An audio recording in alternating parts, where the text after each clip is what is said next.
Ημέν υπείων στρώτων, είδε παίζον, είδε νάων, φέσε πήγαν μέλαιναν, έμενε κάλιστον. Ημέν υπείων στρώτων, είδε παίζον, είδε νάων, φέσε πήγαν μέλαιναν, έμενε. Donc, bonjour à toutes, mais bienvenue dans cet amphithéâtre qui n'est donc plus Fabry-Perot, mais Abbé Grégoire du Conservatoire national des arts et métiers pour ce qui est notre premier séminaire de 2024 et qui s'annonce bien le séminaire puisque je vois que vous êtes nombreuses à venir assister à notre séminaire. Donc, ce séminaire est co-organisé par Evelyne Père, bioanthropologue au CNRS au Muséum d'Histoire Naturelle, ici présente avec un gilet saumon, comme aurait dit le monsieur du restaurant. Armelle Dubois-Naït, qui est quelque part aussi en haut là-haut, avec son écharpe rouge, donc qui est historienne des idées à l'Université de Versailles-Saint-Quentin. Frédéric Pigère, que vous avez déjà vu faire des prouesses techniques, spécialiste des sciences de gestion et titulaire de la chaire du CNAM, genre, mixité, égalité, femmes-hommes de l'école à l'entreprise. Ça, il faut prendre sa respiration. Et moi-même, donc, qui m'appelle Joëlle Viels et qui suis généticienne au CNRS. Ce séminaire Sexe et genre a pour objectif, comme vous le savez sûrement, de promouvoir des échanges interdisciplinaires entre les actrices et acteurs des sciences de la vie et celles et ceux des sciences humaines et sociales, afin notamment de faire avancer le débat autour de la notion de sexe et de genre. Aujourd'hui, notre intervenante appartient au domaine des sciences humaines, puisque nous avons le plaisir d'accueillir Anne de Brosse, qui va nous présenter ses travaux concernant les combats menés contre l'invisibilisation des autrices, combats qui ne sont pas nouveaux, mais qui, si j'ai bien compris, sont loin d'être gagnés. Voilà, laissez-moi vous présenter Anne un peu avant de lui donner la parole. Donc Anne, je commencerai par dire que vous êtes maîtresse de conférences en ce moment à l'Université de Poitiers, en littérature comparée et en langue et littérature grecque, ce qui indubitablement vous rattache au domaine des sciences humaines, mais pour moi, dans mon imaginaire, je me suis dit, oh là là, ça ressemble au domaine des humanités classiques, qui est pour moi quelque chose d'assez vague, je dois dire. Et en tout cas, un autre monde pour moi, pauvre biologiste, qui n'est fait ni latin ni grec. Voilà. Mais bon, c'est la vertu de ce séminaire qui permet qu'on se retrouve ensemble à cette tribune et je m'en félicite. Donc, avant d'être à Poitiers, donc dont je disais que vous êtes actuellement maîtresse de conférence, vous avez un peu visité la France, puisque vous avez d'abord fait votre thèse à la Sorbonne Université, puis vous êtes parti 2 ans à Pau en tant qu'attaché temporaire d'enseignement et de recherche à terre. Et puis ça, je peux pas m'empêcher de le dire quand même, c'est quand même assez original. Vous avez eu un poste d'enseignante à l'Académie militaire de Saint-Cyr-Couët-Quidan. Vous êtes resté de 2014 à 2019. J'espère que vous êtes comme moi un peu scotché par ce détail. Parce que en fait, moi, ce qui m'a scotché, c'est ce que je me suis dit, c'est le fleuron, ce qui se dit être le fleuron des écoles militaires françaises, qui traîne quand même un certain nombre de casseroles sur le sexisme et les bizutages violents, recrute une spécialiste des poétesses grecques et des études de genre. Non seulement ça m'a surpris, mais ça me les a un peu fait remonter dans mon estime. Bon, cela dit, après, je suis allée voir le site de Saint-Cyr-Couët-Quidan, là. Et là, je pense qu'ils ont une certaine marge de progression, ou une marge de progression certaine concernant l'égalité femmes-hommes, et qui sont notamment restés imperméables à l'écriture et égalitaires, inclusives, comme vous voulez. Parce qu'il y a, par exemple, 2 témoignages, j'ai pris ça au hasard, d'élèves officiers. Et donc, il y a 2 témoignages. Je me suis dit, il y aura que des garçons. Pas du tout, il y a des filles. Mais les titres respectifs, c'est témoignage d'un élève officier et témoignage d'un officier. Bon, elles s'appellent Mégane et Emma. Il n'y a pas de doute quand on voit leurs photos, mais n'empêche qu'elles sont élèves officiers. Bon. J'ai quand même noté, pour essayer de les remonter un peu dans mon estime, que en 2019, quand même, Anne, vous aviez réussi à organiser ou co-organiser un colloque international intitulé Femmes de guerre, 16e, 18e siècle, et que Saint-Cyr y contribuait. Donc, bon, quelque part, ils sont peut-être pas totalement perdus. Mais bon, quand même. Donc voilà. Et pour finir dans la série, donc après Pau, Coët-Quidan et Poitiers. Comme je me suis dit, vous deviez vous ennuyer, vous faisiez que 300 heures d'enseignement à Saint-Cyr, ce qui est beaucoup pour une enseignante, je crois. Donc vous faisiez que 300 heures, donc vous avez aussi pris des charges de cours à Rennes et à Nantes. Je me suis dit que vous aimiez particulièrement le train et le travail. Voilà, au moins 2 choses. Voilà. Sinon, pendant cette période-là, vous avez aussi pris beaucoup de responsabilités administratives. Donc, à Saint-Cyr, vous avez été chef 2FE, je sais pas si c'était comme ça là-bas, mais chef 2FE du département de français langue étrangère à Saint-Cyr, et vous avez établi des programmes de collaboration avec d'autres écoles militaires anglaises et autrichiennes. À Poitiers, vous êtes chef aussi, mais cette fois de la section de littérature comparée. Vous êtes aussi vice-présidente de la commission d'expertise scientifique et surtout référente égalité et diversité pour l'UFR Lettres et Langues, grâce à quoi nous nous sommes rencontrés. Je dirais, vous avez aussi pris beaucoup de part dans une société savante qui s'appelle la CIEFAR, Société internationale pour l'étude des femmes de l'Ancien Régime, que nous sommes nombreuses à connaître ici, puisque vous avez été membre du CA et trésorière. Et vous avez cofondé une association et un site qui s'appelle Cornucopia, qui est un site, je cite, de recherche universitaire pluridisciplinaire consacré au XVIe siècle, qui s'inscrit dans une démarche humaniste d'ouverture et de partage du savoir. Ce qui veut dire que c'est pour tout le monde, en gros, que c'est pas réservé aux universitaires. Voilà, je terminerai cette présentation par un petit tour d'horizon de vos recherches et de vos productions. Pour revenir sur votre thèse que j'évoquais précédemment, vous l'avez obtenue en 2012 à Sorbonne Université. Elle s'intitulait « La souvenance et le désir, la réception des poètes grecs dans l'Antiquité et au XVIe et XVIIe siècle en France et en Italie ».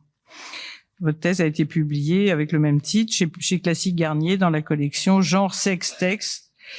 Et je crois que c'est de la continuité de ce travail que vous allez nous parler aujourd'hui. Voilà, mais vous travaillez aussi plus largement sur les représentations de la création féminine et des représentations de la création féminine et de la créatrice, et sur les représentations et fictionnalisation des origines de la création féminine. Pas absolument sûr que je comprenne tous les titres, mais ça me paraît intéressant. Vous vous intéressez également à l'histoire littéraire, notamment à la création des canons et au processus de sélection et de transmission. Enfin, j'ai noté aussi que vous faisiez des études sur les hommes et les masculinités. Pour compenser peut-être. Voilà, toutes vos recherches sont faites au sein d'un laboratoire qui s'appelle Forelis de l'Université de Poitiers, qui veut dire forme et représentation en linguistique, littérature et dans les arts de l'image et de la scène. Par ailleurs, visiblement, vous avez quand même gardé de bonnes relations avec Saint-Cyr, puisque vous êtes toujours membre du CREC, Centre de recherche de l'Académie militaire de Saint-Cyr-Coët-Quidan, et vous êtes membre associé du Centre de recherche en littérature comparée de Sorbonne Université.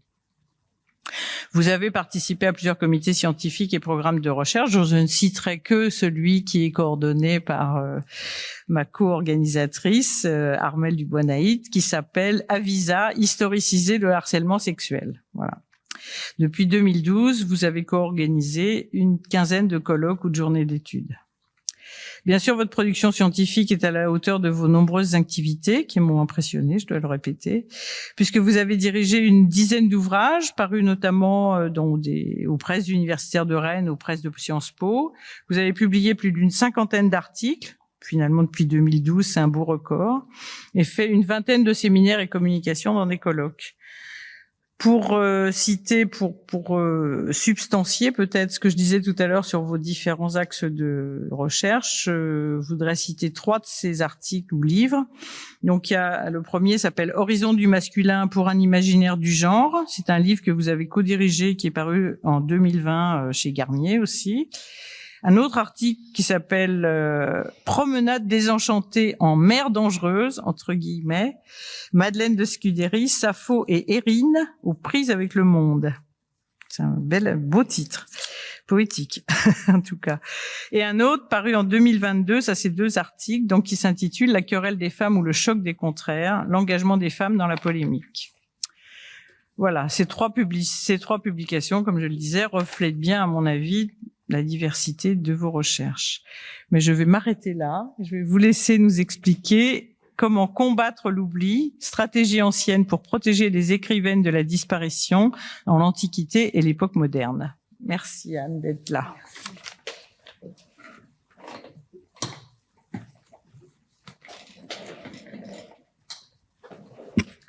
Bien, merci à vous, surtout les organisatrices, pour ce bel accueil.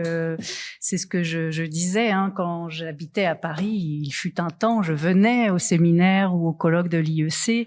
Donc c'est vraiment quelque chose pour moi d'émouvant, il faut le dire, hein, de venir ici quelques années plus tard pour venir vous présenter mes travaux. Alors, ben oui, toujours Saint-Cyr, parce qu'il faut bien noyauter, non ? Sinon, ça n'avancera pas beaucoup. Donc, il y a du travail, c'est vrai, c'est vrai. Donc, effectivement, je vais vous présenter aujourd'hui des travaux issus des recherches en littérature. Hein. Donc, je ne me cache pas, je ne suis pas historienne, voilà, c'est de la littérature. Mais bien sûr, il y a forcément beaucoup de choses du point de vue contextuel à mettre en place, surtout que vous l'avez vu dans le titre, il y a un empan assez large, Antiquité puis époque moderne.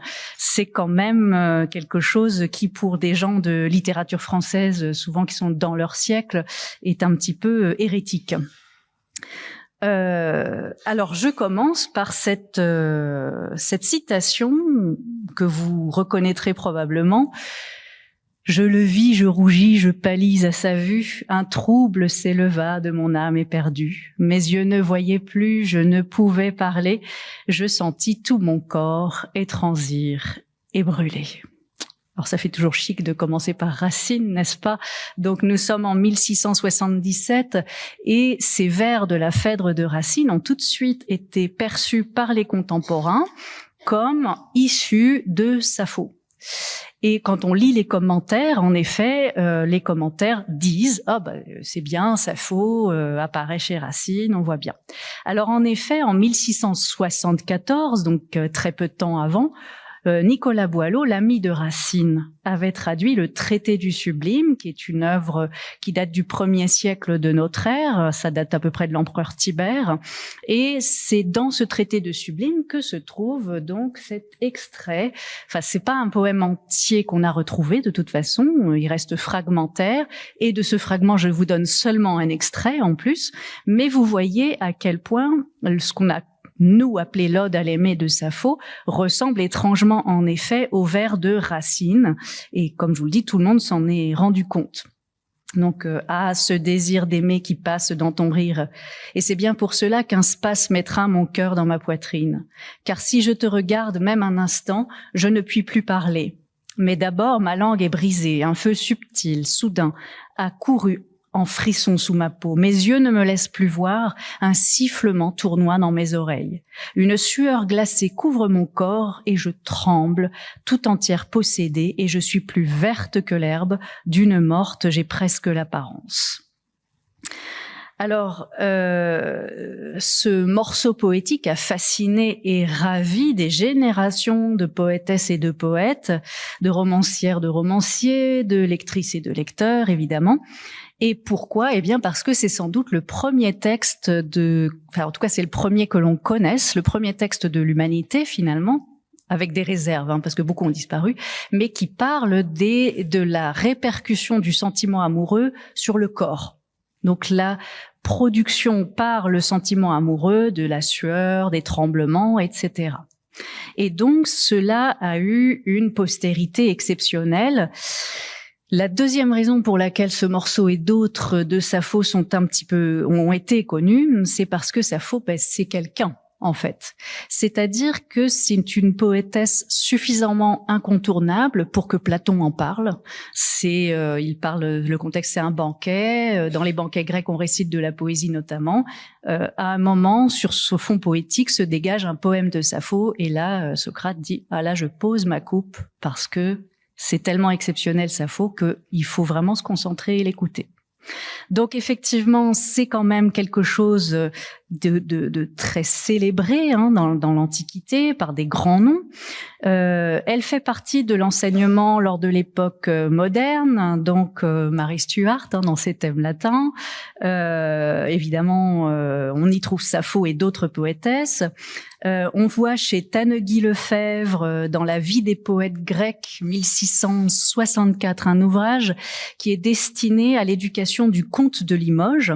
Donc là aussi, on trouve Sappho, Corinne, Moiro, Praxilla, Télésilas, tout un tas de poétesses antiques qui aujourd'hui ça fait une litanie assez joyeuse, assez jolie à l'oreille, mais c'est vrai qu'on ne les connaît plus beaucoup. Et Ange Policien, la star de l'université florentine dans les années 1470-1480. Donc vous savez, on venait de toute l'Europe pour écouter Policien et on se battait pour venir dans ses cours quand même. C'est de quoi nous faire pâlir de jalousie aujourd'hui. Eh bien, donc il citait les poétesses grecques. Il avait rebattu les cartes des canons en mettant un petit peu en veilleuse Virgile, Cicéron, etc., et en mettant en avant d'autres auteurs, et notamment les poétesses. Ça veut dire que ces étudiants, parmi lesquels quand même les fils Médicis, le futur Léon X, enfin voilà, pas non plus des gens qui ont disparu dans l'histoire, si vous voulez, étudiaient les poétesses. Sappho était à l'université, au moins elle, de Policien au XVIIIe siècle, même s'il faut reconnaître que les universités les plus conservatrices préféraient en rester au canon, Virgile, Cicéron, etc. Mais leur aura s'intensifie à partir du début du XVIe siècle jusqu'au XVIIIe siècle, sans doute. Et pourquoi ? Eh bien parce que ces poétesses et d'autres femmes du passé aussi sont évoquées dans des best-sellers. Premier best-seller, par exemple, le Roland Furieux, qui date du début du XVIe siècle. Deuxième best-seller, roman à succès, Le Grand Cyrus, de Madeleine de Scudéry, vers 1660. Et ces ouvrages-là étaient encore dévorés par des gens comme Rousseau, ils ont été lus par Victor Hugo et d'autres, donc effectivement une influence non négligeable. On les trouve aussi, bien sûr, dans des ouvrages spécialisés, voire confidentiels, que j'ai lus pour vous, donc les grammaires grecques du XVIe siècle, par exemple. C'est une expérience assez ébouriffante. Enfin, elles se trouvent partout, y compris dans les lettres qui sont échangées entre amateurs, amatrices, entre écrivains, écrivaines. Elles sont connues. Et en fait, il est même devenu impossible au XVIe et XVIIe siècle de faire l'éloge d'une femme, quelle qu'elle soit, sans en référer à Sappho pour sa culture. Et donc, contrairement à ce qu'on pourrait penser aujourd'hui, alors que nous nous situons, et je dis heureusement, à une époque d'effervescence dans la redécouverte du patrimoine féminin, qu'on appelle le matrimoine, à juste titre, je trouve. Donc, durant l'époque moderne, les personnes de culture, même moyenne, connaissaient très bien, en fait, les femmes du passé, avec une sorte de vulgate, mais ils les connaissaient bien. Paradoxalement, il se peut que notre époque, finalement, les connaisse moins qu'à l'époque moderne. En effet, même dans les meilleurs lycées, les meilleures universités françaises, qui entend parler de Sappho, Moiro, Praxilla et les autres. Alors, j'ai fait un petit sondage très rapide auprès d'une de mes étudiantes, donc 20 ans de moins que moi, auprès d'une jeune collègue 10 ans de moins que moi, qui connaissent Sappho, et je leur ai dit, mais comment vous l'avez connue, en fait? Et elles m'ont dit, oui, en fait, c'est par Baudelaire. Puisque effectivement Baudelaire parle, pour le coup c'est la question lesbienne, etc. Bon, vu par Baudelaire. Et ma jeune collègue me disait, c'est quand même un comble que ce soit par un misogyne pareil que j'en sois venue à connaître Sappho. Et c'est vrai.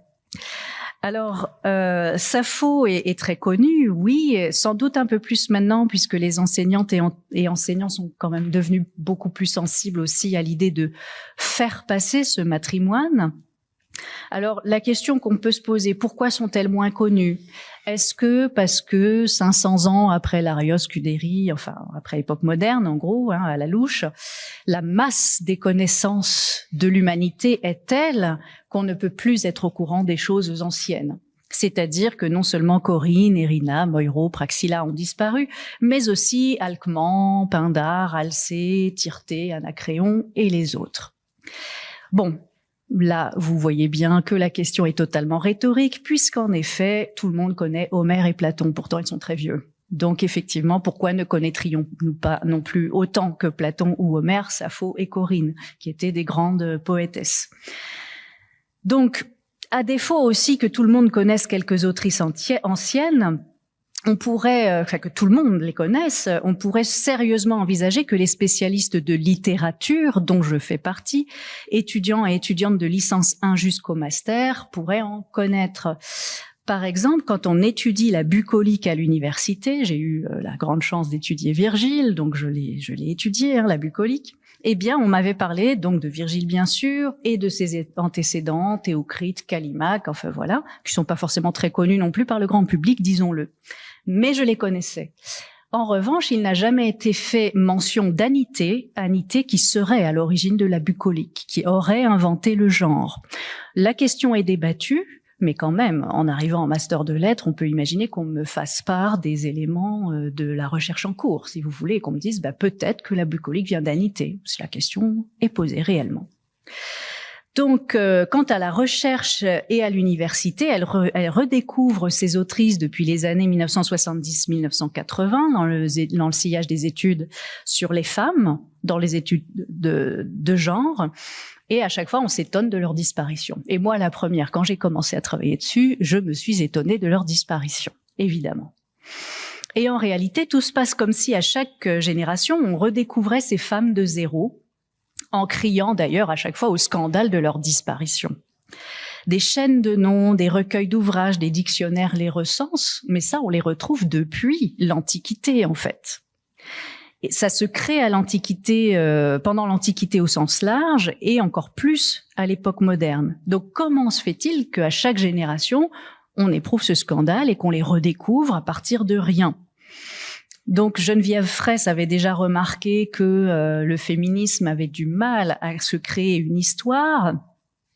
Elle a pu noter avec d'autres aussi qu'il y a une sorte de bégaiement de l'histoire des femmes dans les travaux féministes ou destinés à faire ressortir les femmes du passé et du présent. C'est pas tout à fait vrai quand même. Heureusement, il y a bien une mémoire du féminisme et des études sur les femmes, on le sait. Mais c'est un peu vrai quand même. Elles ne sont pas oubliées, elles ne l'ont jamais été, et pourtant chaque génération les redécouvre, un petit peu médusées, et redécouvre encore plus médusées l'immense lignée de travaux qui ont porté sur ces femmes. Donc on redécouvre la poudre en fait. Mais ces redécouvertes vont aussi d'ailleurs au-delà des cercles féministes, puisqu'on voit un véritable engouement au XVIe siècle pour les fragments des poétesses qui ont fait l'objet de mes études. Et eux aussi s'extasient sur ces beautés oubliées, si vous voulez, comme si, voilà. Après, c'est très XVIe siècle, ça, on redécouvre tout. Mon objectif ici est donc d'essayer de déceler les ressorts de ces supposées redécouvertes et d'analyser les stratégies de protection d'un matrimoine qui est perçu comme fragile, en danger.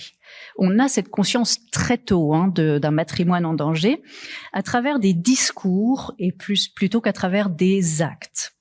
J'espère arriver à vous convaincre, mais je pense qu'il ne faudra pas grand-chose, de l'importance de cette période pour nous-mêmes, en termes de définition, aussi bien qu'en termes de schémas mentaux, outre l'importance cruciale de la période antique. La période 16e, 17e siècle est majeure pour nous encore aujourd'hui. Nous en sommes l'une des ondes de choc, à mon avis. Et je suis pas la seule à le penser. Si j'ai choisi les autrices plutôt que d'élargir, je sais qu'il y a eu des recherches aussi sur d'autres femmes invisibilisées, les compositrices, les scientifiques, bien sûr.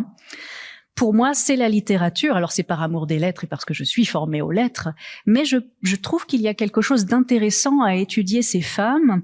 C'est que les autrices, les écrivaines, elles écrivent. elles écrivent, donc on trouve dans leurs œuvres, et pas seulement dans des écrits privés, on trouve publiquement exposé l'idée d'une persécution, l'idée d'un matrimoine en danger et l'idée qu'il faut mettre des choses en place. Donc, c'est porté à la connaissance de toutes et de tous. Ces œuvres sont lues, elles véhiculent le motif. Ce motif, il est pris en charge également par des hommes féministes ou des alliés, je sais pas comment vous les appelez, vous, mais voilà, des hommes qui prennent en charge ces pensées-là aussi. Et aussi, ces groupes de femmes, d'autrices, sont celles qui ont été le plus en pointe aussi de stratégies très anciennes de contournement de l'invisibilisation, puisque ça remonte en gros à Sappho et aux Grecs, hein, donc des stratégies vraiment très anciennes à ce sujet. Donc, ce que j'aimerais voir dans un premier temps, alors très très scolaire, hein, on va voir 3 temps dans cet exposé. Le premier temps, en quoi les œuvres de femmes sont plus fragiles que celles de leurs confrères, en raison de la création d'une catégorie à part dans l'histoire littéraire. Donc là, on sera du côté des représentations générales. Je m'appuie bien sûr aussi sur les travaux, mais vous les avez peut-être lus, de Nicole Planté, Martine Reed, qui portent plutôt sur le 19e siècle. Donc on va remonter avant. Et deuxièmement, on verra en quoi cela faisait l'objet d'un discours réflexif, au moins pendant l'époque moderne, peut-être un peu dans l'Antiquité, mais c'est sûr dans l'époque moderne. Et troisièmement, nous verrons quelles sont les stratégies proposées dans les discours pour remédier à cette fragilité ou cette fragilité du matrimoine. Alors le scandale de l'invisibilisation des autrices ne remonte pas à l'Antiquité, me semble-t-il. Je précise cela, c'est-à-dire qu'elles sont sans doute déjà, pour certaines d'entre elles, invisibilisées dans l'Antiquité. Je ne peux pas l'assurer à 100%. Je vous présenterai un cas pour vous montrer que, à mon avis, si quand même. Mais en tout cas, ce qui est sûr, c'est qu'on ne parle pas de leur invisibilisation. Donc elles le sont probablement, mais on n'en parle pas, ni de près ni de loin. Alors les marques d'invisibilisation, si vous cherchez des femmes invisibilisées, c'est pas vraiment les poétesses qui sont connues, appréciées, comme je vous le disais, mais si vous regardez du côté des historiennes, là c'est encore plus rare et vous allez avoir du mal à les retrouver. Il ne reste plus rien d'elles de toute façon, à part quelques noms épars. Je prends l'exemple de Pamphila, qui aurait vécu au 1er siècle, donc assez tard dans l'histoire de l'Antiquité gréco-latine. C'est la mieux lotie. Il nous en reste une dizaine de fragments, c'est-à-dire une page recto simple, pour quand même vous situer ce que c'est que les fragments qui nous restent de Pamphila. Mais c'est la mieux lotie, parce que il nous reste des choses. Eh bien, elle reçoit les louanges à double tranchant de l'érudit byzantin Photius, ça on le verra après, j'ai pas dû mettre Photius, qui dit que, donc lui, Photius, il date du 9e siècle de notre ère, c'est vraiment la sphère byzantine, et donc il fait un ouvrage qui s'appelle la Bibliothèque, dans lequel il résume des ouvrages antiques. L'ouvrage de Pamphila, c'est le seul ouvrage de femme qui soit résumé dans sa bibliothèque. Donc c'est un peu un compendium, si vous voulez, c'est le Lagarde et Michard de l'époque, pour le dire autrement. Donc il loue Pamphila, il dit qu'elle est très bien, virtuose, beaucoup d'érudition, mais il dit aussi son style appartient, comme c'est naturel, à ce qui vient d'une femme. Son style appartient au genre simple. Le vocabulaire même ne s'écarte pas de ce genre. Donc une femme écrit naturellement dans un style simple. Simple, ça peut aussi être traduit par sincère ou naïf, le mot grec qui est utilisé, aphélès, pour les personnes qui éventuellement ont vu un peu de grec. Est-ce à dire qu'une écrivaine ne peut pas atteindre les styles complexes et les genres majeurs, même si elle peut avoir suffisamment d'importance pour trouver sa place dans une compilation d'œuvres connues? Cette reconnaissance, d'ailleurs, ploie au cours de l'histoire devant les doutes, puisque Pamphila, on finit par dire que non, ce n'est pas elle qui a écrit, ça c'est la Souda, l'encyclopédie byzantine commencée vers le Xe siècle de notre ère. Non, ce ne serait pas elle, ce serait son mari ou son père qui aurait évidemment écrit l'histoire. Donc, sans vouloir cultiver les anachronismes, comment ne pas entendre un écho au jugement lapidaire de Barbet d'Aurevilly en 1878 dans Les Bas Bleus, ça c'est Nicole Planté qui le cite, « Je ne reconnais pas le droit aux femmes, droit démontré par la puissance, d'écrire l'histoire. Les femmes ont la tête et la main trop petites pour cela.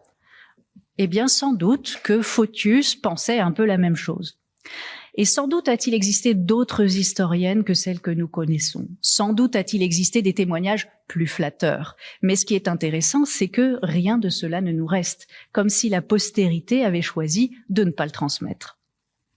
Et parmi la liste des historiennes connues, la seule qui reste, c'est Aristodama de Smyrne, qui est en fait une poétesse épique. Voilà. Bon. Mais qui avait eu le privilège d'être citoyenne, nommée citoyenne de la ville de Lamia, pour ses dons poétiques. Donc il y avait une reconnaissance des poétesses, en effet.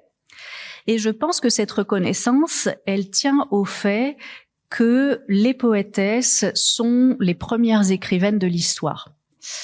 Encore beaucoup de pincettes, puisqu'il ne nous reste plus grand-chose, mais quand même, la première écrivaine, qui est le premier écrivain d'ailleurs, que l'on connaisse, c'est Enneduana, Mésopotamie, donc, qui a écrit de la poésie cultuelle, mais poésie. La première poétesse, enfin la première écrivaine après elle, c'est Sappho, poésie, et ainsi de suite. Donc la poésie, c'est quelque chose, c'est le langage des dieux, et c'est un langage très ancien, y compris pour les femmes, alors que l'histoire se crée au 5e, 4e siècle avant Jésus-Christ. Donc, la légitimité des femmes y est faible, voire inexistante. Donc, pof, tout de suite, on les met de côté, on les invisibilise.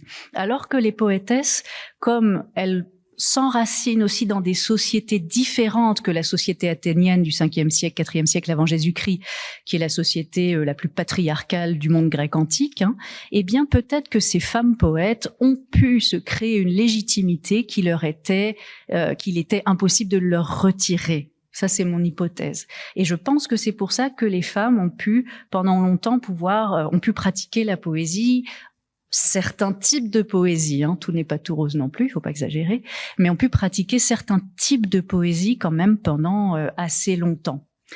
Mais elles ont été très tôt mises ensemble, c'est ce que vous voyez sur la projection. La première anthologie d'ouvrages féminins n'est pas de l'Antiquité. On a pu évoquer l'hypothèse, peut-être que cet épigramme que vous voyez là ouvrait une anthologie de ces 9 poétesses. Mais on n'en est pas sûr du tout, ça c'est une hypothèse récente. En tout cas, la première anthologie d'ouvrages féminins, elle date de 1559. C'est Lodovico Domenici qui propose cette anthologie. Mais quand même, vous voyez qu'il y a déjà des regroupements dans l'Antiquité en fonction du sexe de l'auteur ou de l'autrice, donc. Et en fait, il est difficile de dire si l'Antiquité grecque les a invisibilisés. En tout cas, elle les a mises en valeur à travers ces regroupements. Et en fait, ce regroupement de noms de poétesses constitue un invariant, un fil rouge dans l'histoire. Ces 9-là, bien sûr, mais aussi d'autres. Ça date du 2e siècle avant Jésus-Christ à peu près, même si cet épigramme-là date du 1er siècle de notre ère. On voit déjà des traces de regroupement chez Aristote, avec les sibylles. Au début, il y a une sibylle, puis plusieurs. Des traces de regroupement avec les muses. Au départ, il n'y a qu'une muse. Ensuite, elles deviennent 9. Et bien sûr, c'est cette liste que vous voyez. Ça date de l'époque hellénistique, les listes, puisque vous connaissez les 9 merveilles du monde.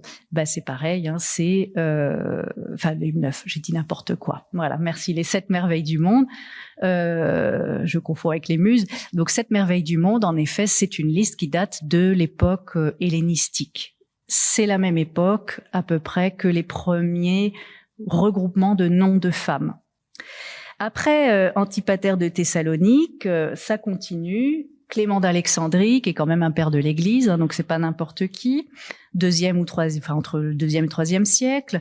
Eustade de Thessalonique et ainsi de suite continuent des regroupements de femmes. Ils ne sont pas faits tout à fait de la même façon. Antipater de Thessalonique, c'est seulement les poétesses. Clément d'Alexandrie, c'est aussi les pintresses, par exemple. Donc il met sur le même plan plusieurs groupes de femmes, les intellectuelles, les pintresses, etc. En effet, Clément d'Alexandrie parle de Corinne, Télésila, Mia et Sappho, mais aussi ensuite des femmes peintres, la fille de Cratinus, Anaxandra, fille de Néalque, etc. Alors, à la Renaissance, donc ces listes se constituent, mais vous voyez qu'elles sont plastiques, elles bougent, hein, elles n'ont pas tout à fait la même tête à chaque fois. Et à la Renaissance, alors là c'est le feu d'artifice, ce sont des listes qui partent dans tous les sens en fait, hein, avec des personnages légendaires ou réels, sans ordre. Vous avez Sémiramis à côté de Sappho, Judith, Bradamante, enfin ça devient un joyeux bazar. Et aujourd'hui, les poétesses ou les femmes de lettres se retrouvent à nouveau dans des anthologies, vous le savez. Et en fait, ce qui prime, c'est le critère du sexe quand même. Alors, c'est extrêmement étrange parce qu'on ne regroupe pas les poètes qui font 1m90, si vous voulez, ou plus d'1m90, j'en sais rien, ou les poètes moustachus. Normalement, le critère du corps de l'auteur n'a pas d'importance pour les classements, puisque on les regroupe, les poètes, les lyriques avec les lyriques, les dramaturges avec les dramaturges, etc. Donc, pourquoi réunir ces femmes sur le seul critère du sexe ? C'est un peu mystérieux quand même. À mon avis, ça vient du fait que c'est issu d'une pensée du monde fondée sur la binarité. Je vais très vite, et là mes collègues spécialistes en études de genre dans les périodes anciennes me lyncheraient, hein, parce qu'il y a des choses queer, etc. Mais il y a quand même l'idée d'un monde fondé sur la binarité femme-homme, alors qu'on pourrait, vous le savez bien, distribuer les humains en fonction d'autres critères. Bon. Donc, quelles sont les intentions derrière ces regroupements ? Eh bien, ces intentions peuvent être philogynes, c'est le cas de Clément d'Alexandrie. Elles peuvent être aussi misogynes. Elles sont parfois le fruit d'une simple habitude. Comme ça se fait depuis des années et des centaines d'années et même un millénaire, on va continuer à le faire. Ça peut être juste aussi avec des visées commerciales, parce que ça, c'est toujours alléchant d'avoir un nouveau poème de Sappho en le mettant en regard avec d'autres poèmes d'autres femmes. Quel a été l'impact de ces regroupements dans les textes et anthologies ? Eh bien, ça a eu un impact énorme puisque les femmes ont été perçues comme un groupe à part. Dans l'Antiquité grecque, elles ne pouvaient pas concourir au grand concours panhellénique. Et on considère que ça peut être une des explications de leur disparition. Elles écrivaient dans des dialectes locaux, contrairement au dorien international de Pindare, elles se produisaient en local, donc elles ont disparu. Ça vous rappelle un petit peu le fait que les femmes n'étaient pas à l'Académie française, même si elles pouvaient être à l'Académie de Nîmes ou d'Arles, ou voilà, dans des académies régionales. Donc si l'Antiquité a inventé ces regroupements en fonction des sexes des auteurs, il faut souligner quand même que l'époque moderne est une époque charnière. Donc la fondation est dans l'Antiquité, l'époque moderne continue, mais de façon différente. En effet, c'est l'époque de la querelle des femmes et du Concile de Trente. La querelle des femmes, donc, polémique transséculaire, certains disent qu'elle continue aujourd'hui, qui est née vers 1400 avec Christine de Pisan, qui est peut-être encore actuelle. Elle portait sur la nature des femmes et donc, partant de là, sur leur capacité. Et donc, partant de là, sur la place à leur accorder dans la société. En gros, si elles sont inférieures, évidemment qu'on va pas leur accorder beaucoup de place. Si elles sont égales, pourquoi ne pas les considérer et leur donner la même place qu'aux hommes ? Et donc, c'est pourquoi les 16e et 17e siècles s'interrogent sur le genre véritablement, c'est-à-dire sur la construction sociale des sexes, sur l'opportunité de conserver ou de modifier, et dans ce cas jusqu'à quel point, de conserver ou modifier les résultats de cette construction sociale et de la place des femmes et des hommes.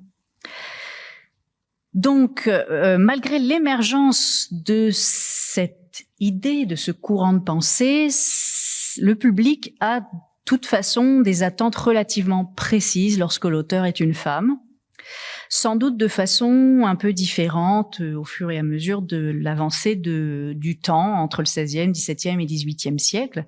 En tout cas, dans les formulations, dans les discours, et c'est ça qui me retient, vous le savez. Dès le début du XVIe siècle, on trouve des traces d'une pensée qui définit l'écriture des femmes comme féminin, muliebri lingua, une langue de femme. Cette langue se caractérise par sa douceur.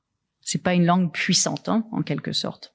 Cette conception à première vue assez vague aboutit son apothéose, c'est au XIXe siècle, et je renvoie aux travaux de Nicole Planté. Christine, pardon. Décidément, j'ai du mal aujourd'hui. Christine Planté, merci. Heureusement que vous suivez. Donc, on n'impute pas seulement une façon d'écrire et un style spécifique aux femmes, spécifique là encore, c'est Planté, Christine, donc, mais on leur attribue également un champ d'action circonscrit dans la littérature. Elles sont excellentes poétesses et épistolières, mais pas très bonnes penseuses, les femmes. Donc, on les restreint, et ça, cela provient d'une idée qui est entérinée par la médecine, le droit, l'idée d'une imbecilitas sexus, c'est-à-dire, ça fait plus chic en latin, hein, mais ça veut dire la faiblesse du sexe, la faiblesse des femmes. Hein. Donc, une faiblesse intrinsèque des femmes les empêche d'accéder à certaines sphères du savoir et de la création. Elles n'ont pas les moyens et la capacité d'y parvenir. Cette croyance est tout à fait forte, hein, mais je vous renvoie aux travaux qui existent là-dessus. Donc, les catégorisations sexuées concernent le style, les genres littéraires accessibles aux femmes, les capacités intellectuelles qu'on leur attribue. Et la controverse sur la nature du sexe féminin a une importance capitale pour ce qui est du statut d'auteur auquel pouvait prétendre une écrivaine qui voulait la gloire et l'immortalité qu'accorde le statut d'écrivain. Et ça se manifeste dans la conscience commune à cette époque par l'idée qu'il y a une invisibilisation des femmes. Et en fait, le regroupement des femmes, c'est vrai, a tendance à obscurcir les autres particularités qu'elles ont. Pourtant, ça a été un moyen de combattre leur invisibilisation. Je prends juste un exemple. Anité, on l'a mis, vous vous souvenez, elle a inventé la bucolique peut-être. On la met au milieu des femmes.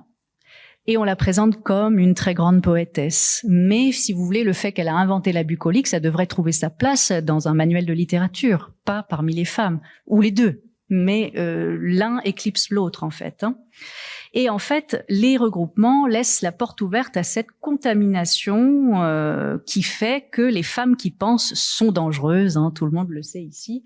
Et donc, j'ai pris quand même un odieux exemple, c'est Tatien, Horatio et Graecos, donc le discours devant les Grecs et pour les Grecs, deuxième moitié du IIe siècle, c'est à peu près à la même époque que Clément d'Alexandrie, et il conspue les hommes et les femmes de la Grèce ancienne. Ils sont tous d'affreux païens, de toute façon, mais les poétesses, quand même, il les aime beaucoup parce qu'elles sont monstrueuses, elles ont une sexualité exacerbée, elles sont un repoussoir face aux doctes chrétiennes. Donc vous avez d'un côté Sappho, une espèce de bonne femme prostituée obsédée sexuelle qui chantait ses propres dérèglements charnels, de l'autre, toutes les vierges qui sont sages chez nous et qui parlent de Dieu en maniant les quenouilles. Praxilla n'a rien écrit d'utile dans ses poèmes. Et voilà comment il s'adresse aux Grecs. Comment donc ne rougissez-vous pas d'avoir tant de poétesses qui ne sont bonnes à rien? Donc bonnes à rien, nulles et obsédées sexuelles, elles sont mises dans le même sac que les courtisanes célèbres, mais aussi que les incestueuses, mais aussi que les zoophiles. Hop, paquet cadeau. Donc débauche et inutilité et mauvaise qualité. Et comment ne pas entendre ce que dit Julien-Joseph Viret, vous avez maintenant bien vu que j'aimais les anachronismes. Nous sommes en 1802, de l'éducation publique et privée des Français. Toutes les femmes philosophes de l'Antiquité ont été des prostituées ou peu s'en faut. Oh bon? Première nouvelle, forcément, dit-il, une savante devient aisément libertine parce que les principes de conduite de la femme sont moins dans sa raison que dans son imagination. D'accord. Donc la femme qui écrit pose problème. Vous voyez, ce sont des femmes qui, étant donné qu'elles écrivent, qu'elles vont dans le monde public ou qu'elles composent, hein, pour les poétesses grecques, n'ont pas écrit, elles ont composé, eh bien, ces femmes posent problème. Il y a une obscénité de l'écriture. C'est vraiment ce qu'on met sur la scène, en fait, hein, devant les yeux du public. Et ça, c'est un fil rouge dans l'histoire de l'écriture des femmes.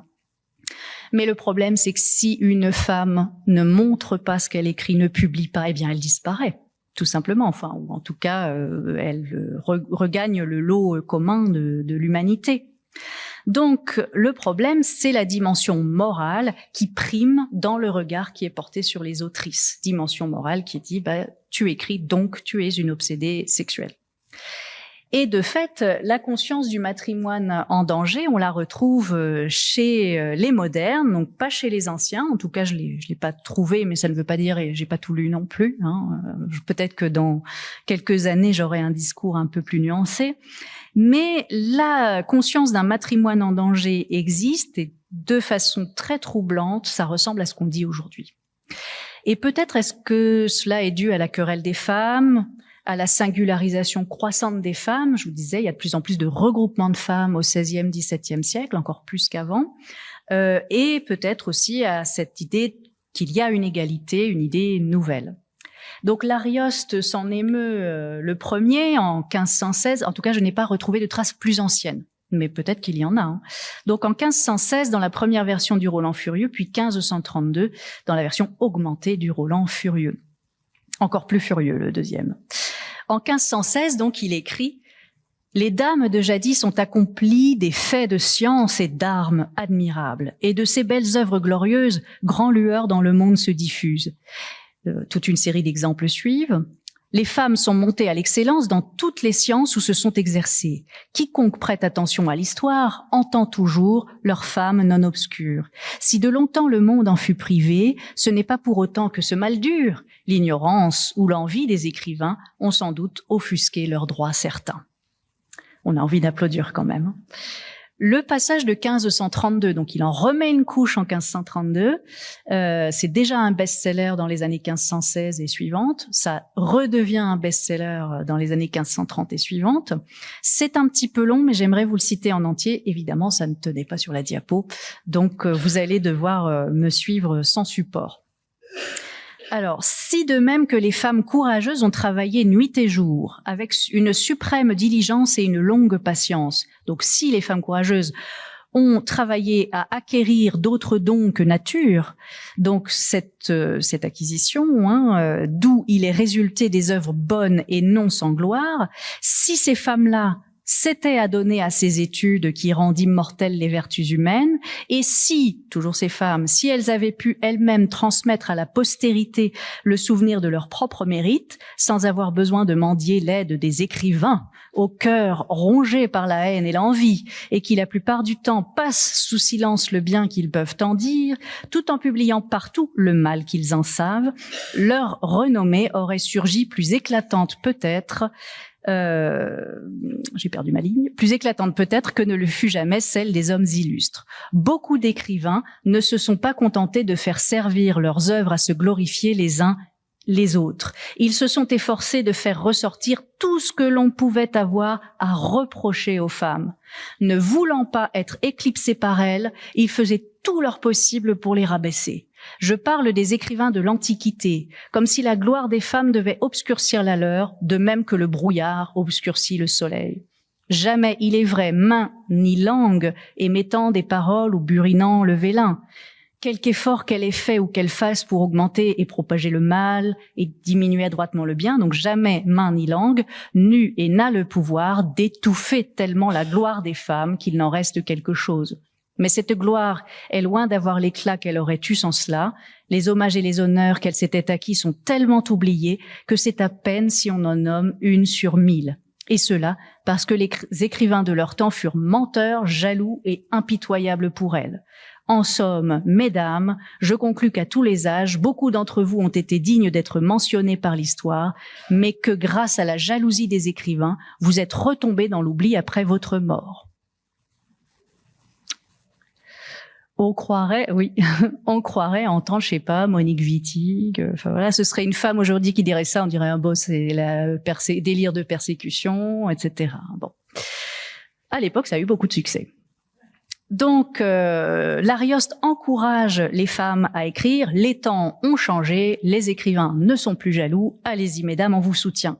Louise Labbé, peut-être l'avez-vous lu, pareil, élevez vos esprits au-dessus des fuseaux.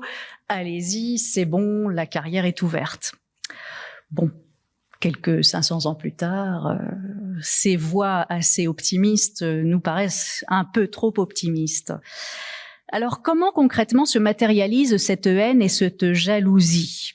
L'Arioste est un peu vague, les gens sont jaloux, bon.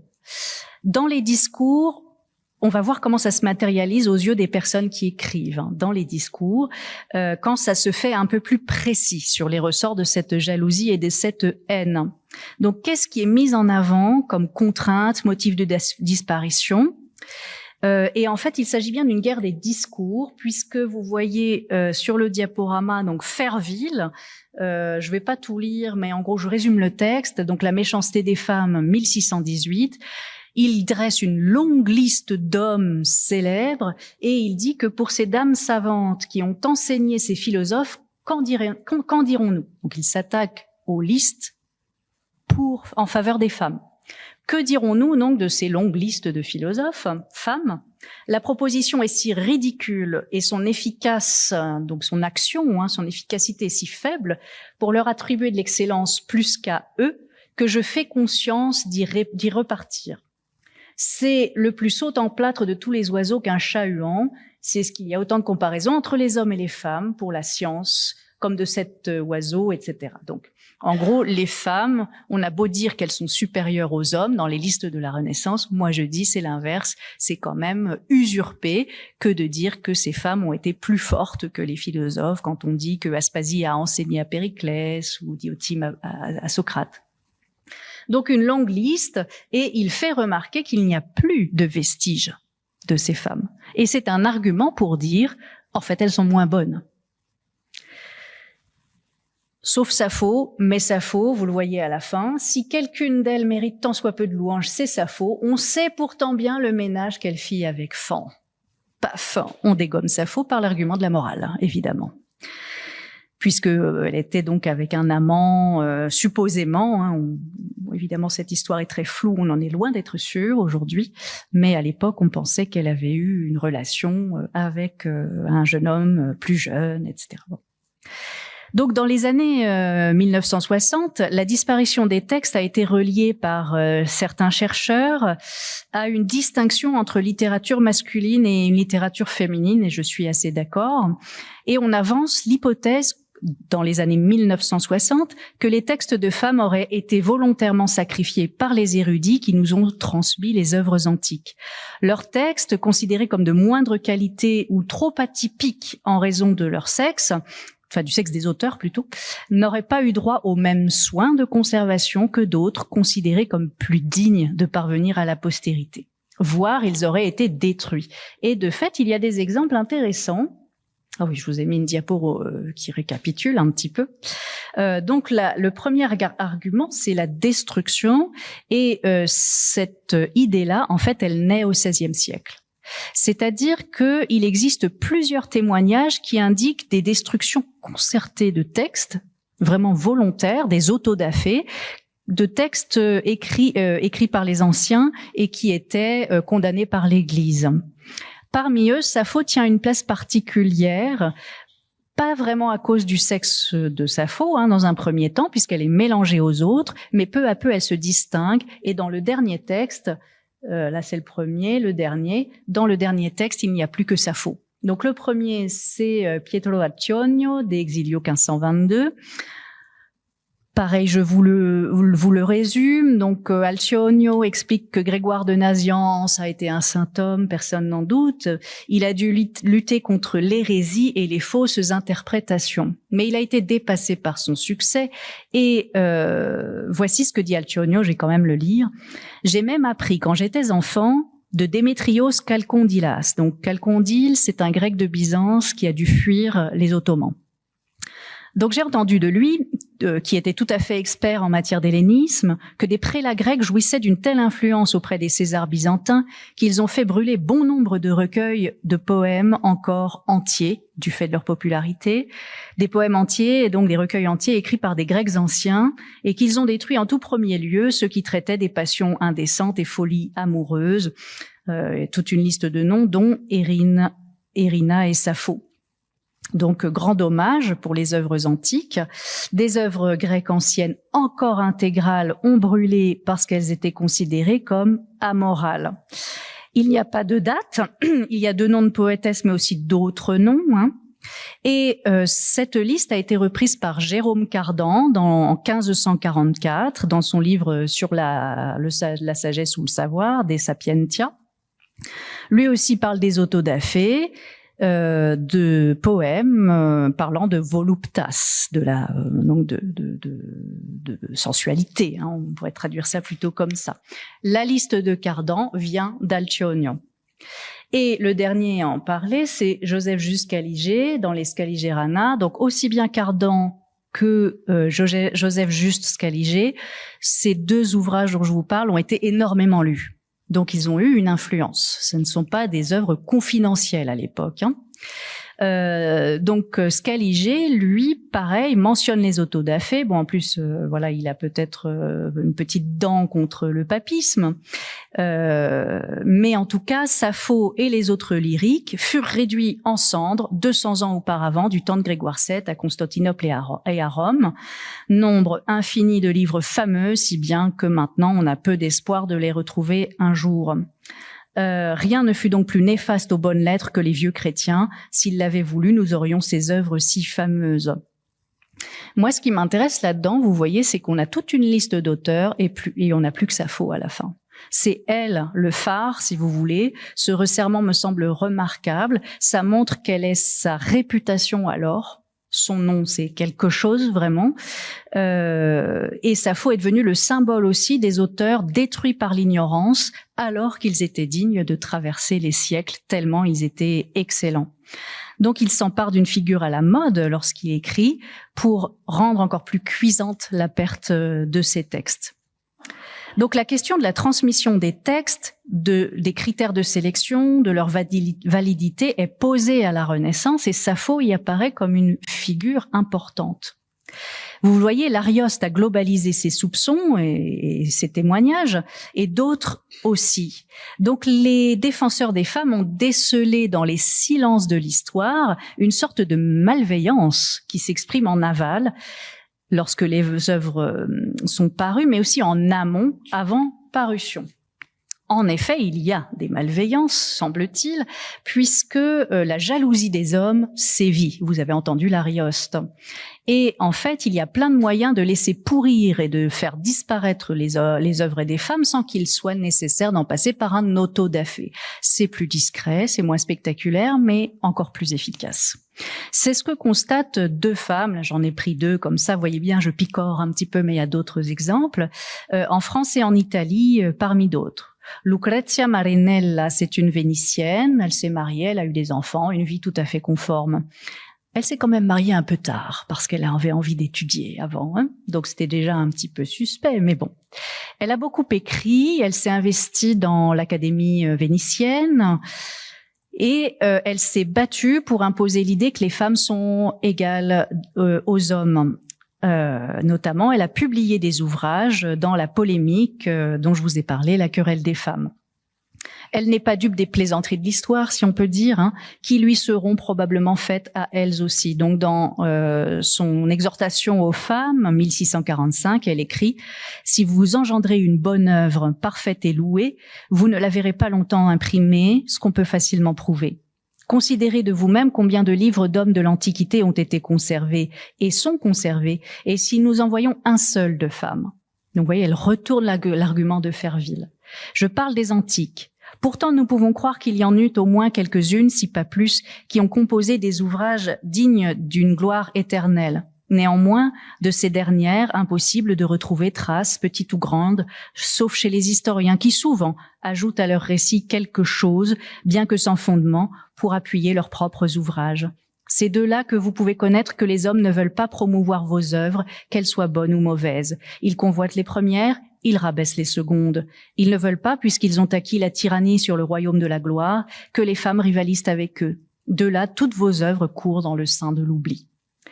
Si ton ouvrage est grand, philosophique et digne, ils diront qu'il ne peut provenir d'une femme, car sa faible et molle intelligence ne peut atteindre le ciel. Mais c'est celui d'un homme qui a du jugement et de la culture. Ils ne veulent pas envisager non plus qu'une femme puisse rivaliser en savoir avec eux. De là, quand ils lisent quelque ouvrage écrit en vers gracieux et bien composé, venu d'une intelligence de femme, ils montrent qu'ils n'en croient rien et disent « Je ne pense pas que ce soit l'écrit d'une femme, mais probablement un ami ou un amant, pour lui faire plaisir, ont mis cette digne œuvre à son nom. » Donc vous voyez tous les clichés, hein, mais on les reconnaît bien sûr.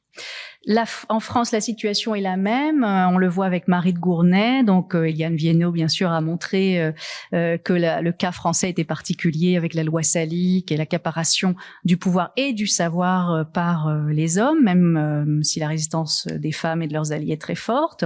Marie de Gournay, qui a été connue parce qu'elle a édité les Essais de Montaigne à l'édition de 1588. Personnage fascinant parce qu'elle est restée célibataire toute sa vie, ce qui, dans les années 1580 et suivantes, n'était pas un choix évident, pas toujours facile à faire, et même pas faisable. Elle a immortalisé ses inquiétudes sur la faiblesse intrinsèque des œuvres des femmes. Eussent les dames ces puissants arguments de Carnéade. Carnéade, c'est l'un des plus grands avocats de l'Antiquité, un orateur merveilleux, hein. Donc, même si elles avaient les puissants arguments de Carnéade, il n'y a si chétif, donc homme si petit, si minable, hein, on pourrait dire, qui ne les rembarre avec approbation de la plupart des assistants, quand, avec un sourire seulement ou quelques petits branlements de tête, son éloquence muette aura dit « c'est une femme qui parle ». J'en ai connu qui méprisaient absolument les œuvres des femmes, sans se daigner amuser à les lire pour savoir de quelle étoffe elles sont, et sans se vouloir premièrement informer s'ils en pourraient faire eux-mêmes qui méritassent que toutes sortes de femmes les lussent. L'accusation de sexisme est très claire. Les œuvres de femmes sont nécessairement portées à l'oubli. Elles sont balayées extrêmement facilement par la connivence masculine et l'idée imposée qu'une femme n'a pas l'ampleur nécessaire pour écrire sérieusement. Bien pire, les femmes elles-mêmes, parfois, se tirent dans les pattes, pour parler un peu vulgairement, alors qu'elles devraient faire preuve de sororité. Donc, je passe ces citations parce que je n'ai plus le temps. On voit ça chez Gournay, on voit ça chez Suchon. Ça va? Bon. Ces dames sont-elles paranoïaques? Hélas, non. On aurait préféré, en fait, hein. En effet, des tentatives d'occultation existent véritablement et sont indiscutablement liées au sexisme. Je prends un exemple. Il y en a plein. Par exemple, la tentative d'occultation des précieuses par Nicolas Boileau. Donc, nous sommes vers la fin du XVIIe siècle. Madeleine de Scudéry et son cercle ont eu un succès immense. Elles ont écrit des best-sellers. Il y a de quoi faire des jaloux et des envieux, comme dirait l'Arioste. Et de fait, Boileau se compose une stature d'historien de la littérature, de théoricien, et pour lui, les romans des précieuses, c'est le diable. Cet exemple va nous permettre de voir comment la littérature fabrique l'histoire littéraire des femmes en l'occurrence. Boileau donc s'attaque à Madeleine de Scudéry et aux précieuses, ce n'est pas un mystère. Bon. C'est lui qui place l'enjeu, par contre, sur le plan de la mémoire et de la postérité, de la transmission. Et c'est ça qui est intéressant dans ce cas-là. Il indique clairement son objectif, qui est d'éradiquer les précieuses de la postérité en les salissant au maximum. Ainsi, il écrit des textes de dialogue des héros de romans, par exemple, composés vers 1665, que Boileau récite normalement dans les salons avant de le faire publier. Donc Boileau explique pourquoi son ouvrage est publié quand même assez longtemps après son écriture, une vingtaine d'années au moins. Le dialogue a été composé à l'occasion de cette prodigieuse multitude de romans qui parurent vers le milieu du siècle précédent. Cependant, comme Mademoiselle de Scudéry était alors vivante, je me contentais de composer ce dialogue dans ma tête. Et bien loin de le faire imprimer, je gagnais même sur moi de ne point l'écrire. Ne voulant pas donner ce chagrin à une fille qui, après tout, avait beaucoup de mérite et qui, s'il faut en croire tous ceux qui l'ont connue, nonobstant la mauvaise morale enseignée dans ses romans, avait encore plus de probité et d'honneur que d'esprit. Mais aujourd'hui qu'enfin la mort l'a rayée du nombre des humains, elle et tous les autres compositeurs de romans, je crois qu'on ne trouvera pas mauvais que je donne au public mon dialogue. Je ne sais s'il s'attirera les mêmes applaudissements qu'il s'attirait autrefois, car ces romans étaient alors lus de tout le monde. On concevait aisément la finesse des railleries qui y sont. Mais maintenant que les voilà tombés dans l'oubli et qu'on ne les lit presque plus, je doute que mon dialogue fasse le même effet. On est en 1704, hein, ces romans sont encore extrêmement lus. Donc Boileau attribue le retard à sa délicatesse, le retard de publication. Il ne voulait pas faire de peine à une brave vieille fille, si vous voulez, hein. Alors que de son vivant, il n'a pas lésiné sur les attaques, hein. Donc, peut-on le croire? Non. Les romans sont encore bien lus, donc Boileau se fait en fait une joie d'enterrer les romans avec la morte. Il essaie de les enterrer, manifestement encore tout vif. Il s'attache à faire de ce genre littéraire le produit faible et monstrueux de la cervelle d'une pauvre vieille fille qui avait encore plus de probité et d'honneur que d'esprit. L'argument moral est retourné, elle était morale, irréprochable, mais bon, ce qu'elle écrit, c'est pas bien puissant, hein. Scudéry incarne le roman dans ce qu'il a de plus opposé aux ambitions esthétiques et morales de Boileau. Dans son idéal, à lui, les grands héros de l'Antiquité doivent camper dans une stature épique, alors que chez Madeleine de Scudéry, il parle beaucoup d'amour, c'est vrai, même si pas que. Ce qui apparaît en filigrane, c'est en fait la misogynie de Boileau, hein, disons-le clairement. De fait, dans ses romans, Scudéry tend à rapprocher les hommes des femmes et à dire qu'ils ont le même esprit et que ce qui les différencie, c'est le rôle social, mais c'est tout en fait, hein.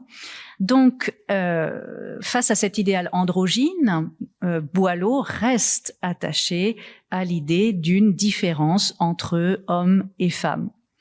Et il réécrit l'histoire.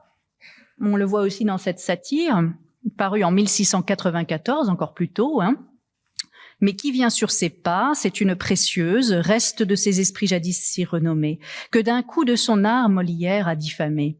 De tous leurs sentiments, cette noble héritière maintient encore ici leur secte façonnière. C'est chez elle toujours que les fades auteurs s'en vont se consoler du mépris des lecteurs. Le grand homme Molière, d'un seul coup et d'un seul, a pu évidemment renverser toutes ces pauvres femmes avec aussi leurs amis que Boileau appelle les damerets, donc efféminés bien évidemment. Les femmes sont donc éclipsées au nom de vieux présupposés sexistes et misogynes. C'est encore plus fort au XVIIIe siècle où naît l'idée du génie, le génie littéraire. Les femmes ne peuvent pas avoir de génie, à part quelques rares femmes. Les négligences aussi font que les œuvres de femmes disparaissent. Bon, ça, je vais passer. En effet, les femmes ne sont pas toujours considérées comme dignes de transmission, donc on met l'œuvre dans un coin et elle pourrit, elle disparaît.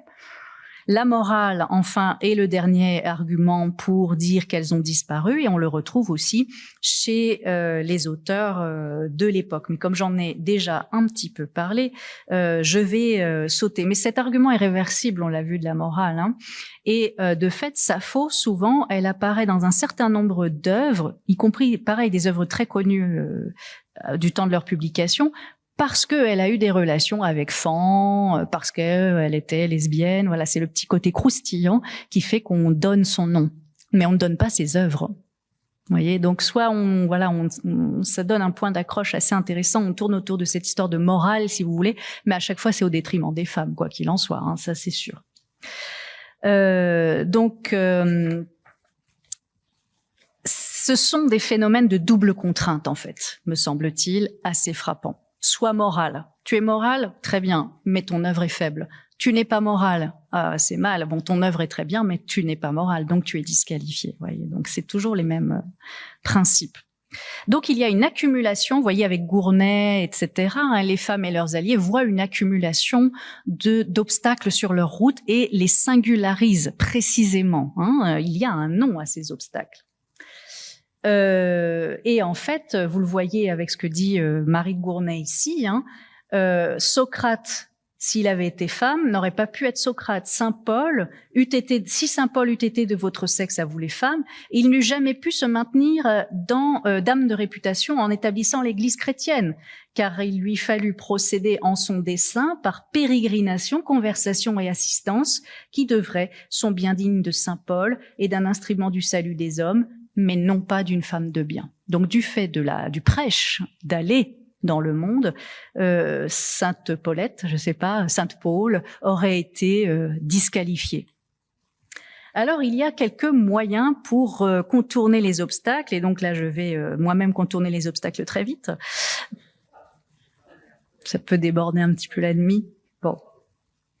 Alors, première recette, on va dire, pour contourner ces obstacles, se défaire des préjugés sexistes, se défaire d'un environnement sexiste. On retrouve ça, évidemment pas avec le mot sexiste, hein, mais dans des ouvrages anciens. Donc, dans les ouvrages de la querelle des femmes, il y a tout un tas d'écrits pour ôter les préjugés qui disent que les femmes sont moins capables intellectuellement que les hommes. Et de fait, pendant longtemps, les femmes elles-mêmes n'ont pas écrit sur ce sujet-là. Ce sont les hommes qui s'emparent de ce débat-là avec l'approbation des femmes. Et on a souvent dit que c'était surtout la conscience de leur infériorité. Elles n'ont pas eu accès aux mêmes études, connaissances, réseaux. C'est à cause de cette conscience de leur infériorité que les femmes ont longtemps préféré confier leur défense aux femmes.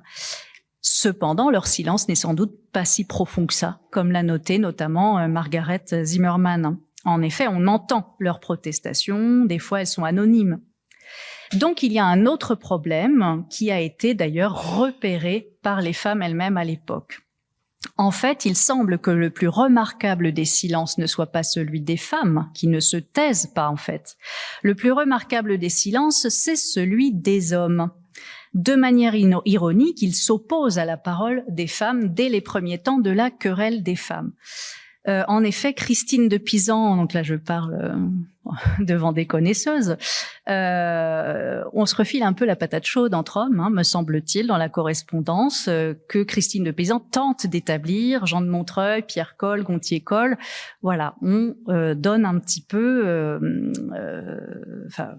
on discute un peu avec elle, mais aussi on l'a fait mener plus loin. On se débarrasse peut-être un peu, peut-être que cette analyse est un peu excessive, mais tout de même. Le malaise des opposants a été souligné. Et peut-être, moi je fais encore un anachronisme, décidément, je fais le rapprochement avec ce que dit Pausanias lorsque les Spartiates ont assiégé Argos en 494 avant Jésus-Christ. Les Argiens étaient partis au combat loin. Ils avaient suivi une petite troupe qui était destinée à les leurrer. Mais le gros des armées de l'armée spartiate était resté près d'Argos et une fois les hommes partis, hop, ils se jettent sur la proie. Donc il n'y a plus que des femmes, des esclaves et des enfants pour protéger la ville. Que font-ils? Eh bien, ils ne l'attaquent pas.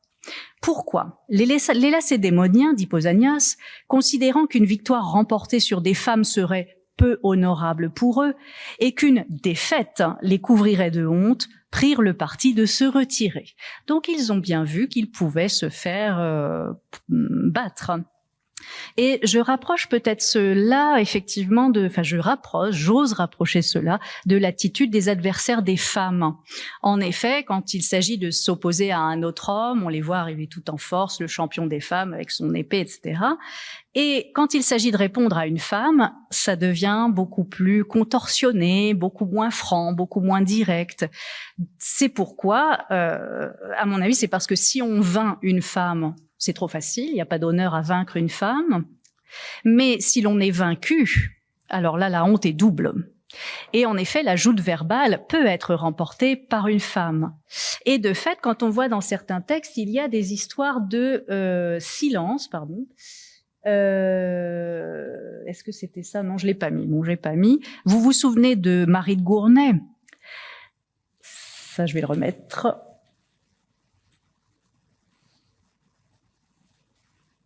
Donc, si les dames avaient de puissants arguments comme ceux de Carnéade, ce grand avocat, eh bien, vous voyez bien que l'homme ne prend même pas la peine de lui répondre. Il sourit, il branle de la tête, significativement, et c'est tout.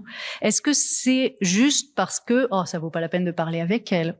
Peut-être. Peut-être que c'est aussi parce que, mince, elle a l'air forte, en fait, cette fille, et je vais me faire battre. Donc, je vais peut-être éviter le combat et tout remettre sur l'idée du sexe. L'éloquence muette s'accompagne d'un refus de lire, voire d'un refus d'entendre. On voit ça chez Madeleine Angélique de Gomez en 1731. dans les entretiens nocturnes de Mercure et de la renommée au Jardin des Tuileries.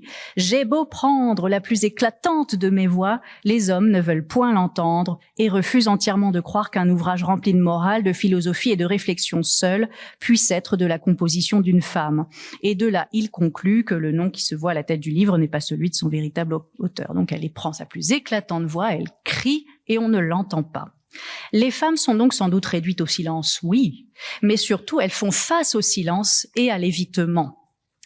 Et inversement, la parole des hommes se déploie donc dans le silence des femmes, même si chez Castiglione, par exemple, dans le livre du courtisan, on voit qu'elles font oui de la tête pour soutenir leur champion.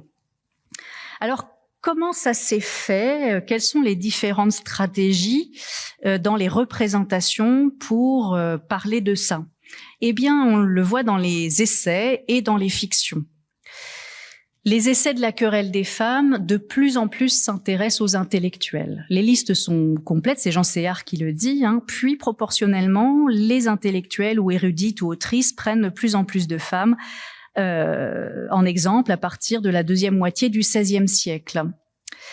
Et de fait, peut-être qu'il s'agit déjà de mettre le corps comme centre de l'enjeu.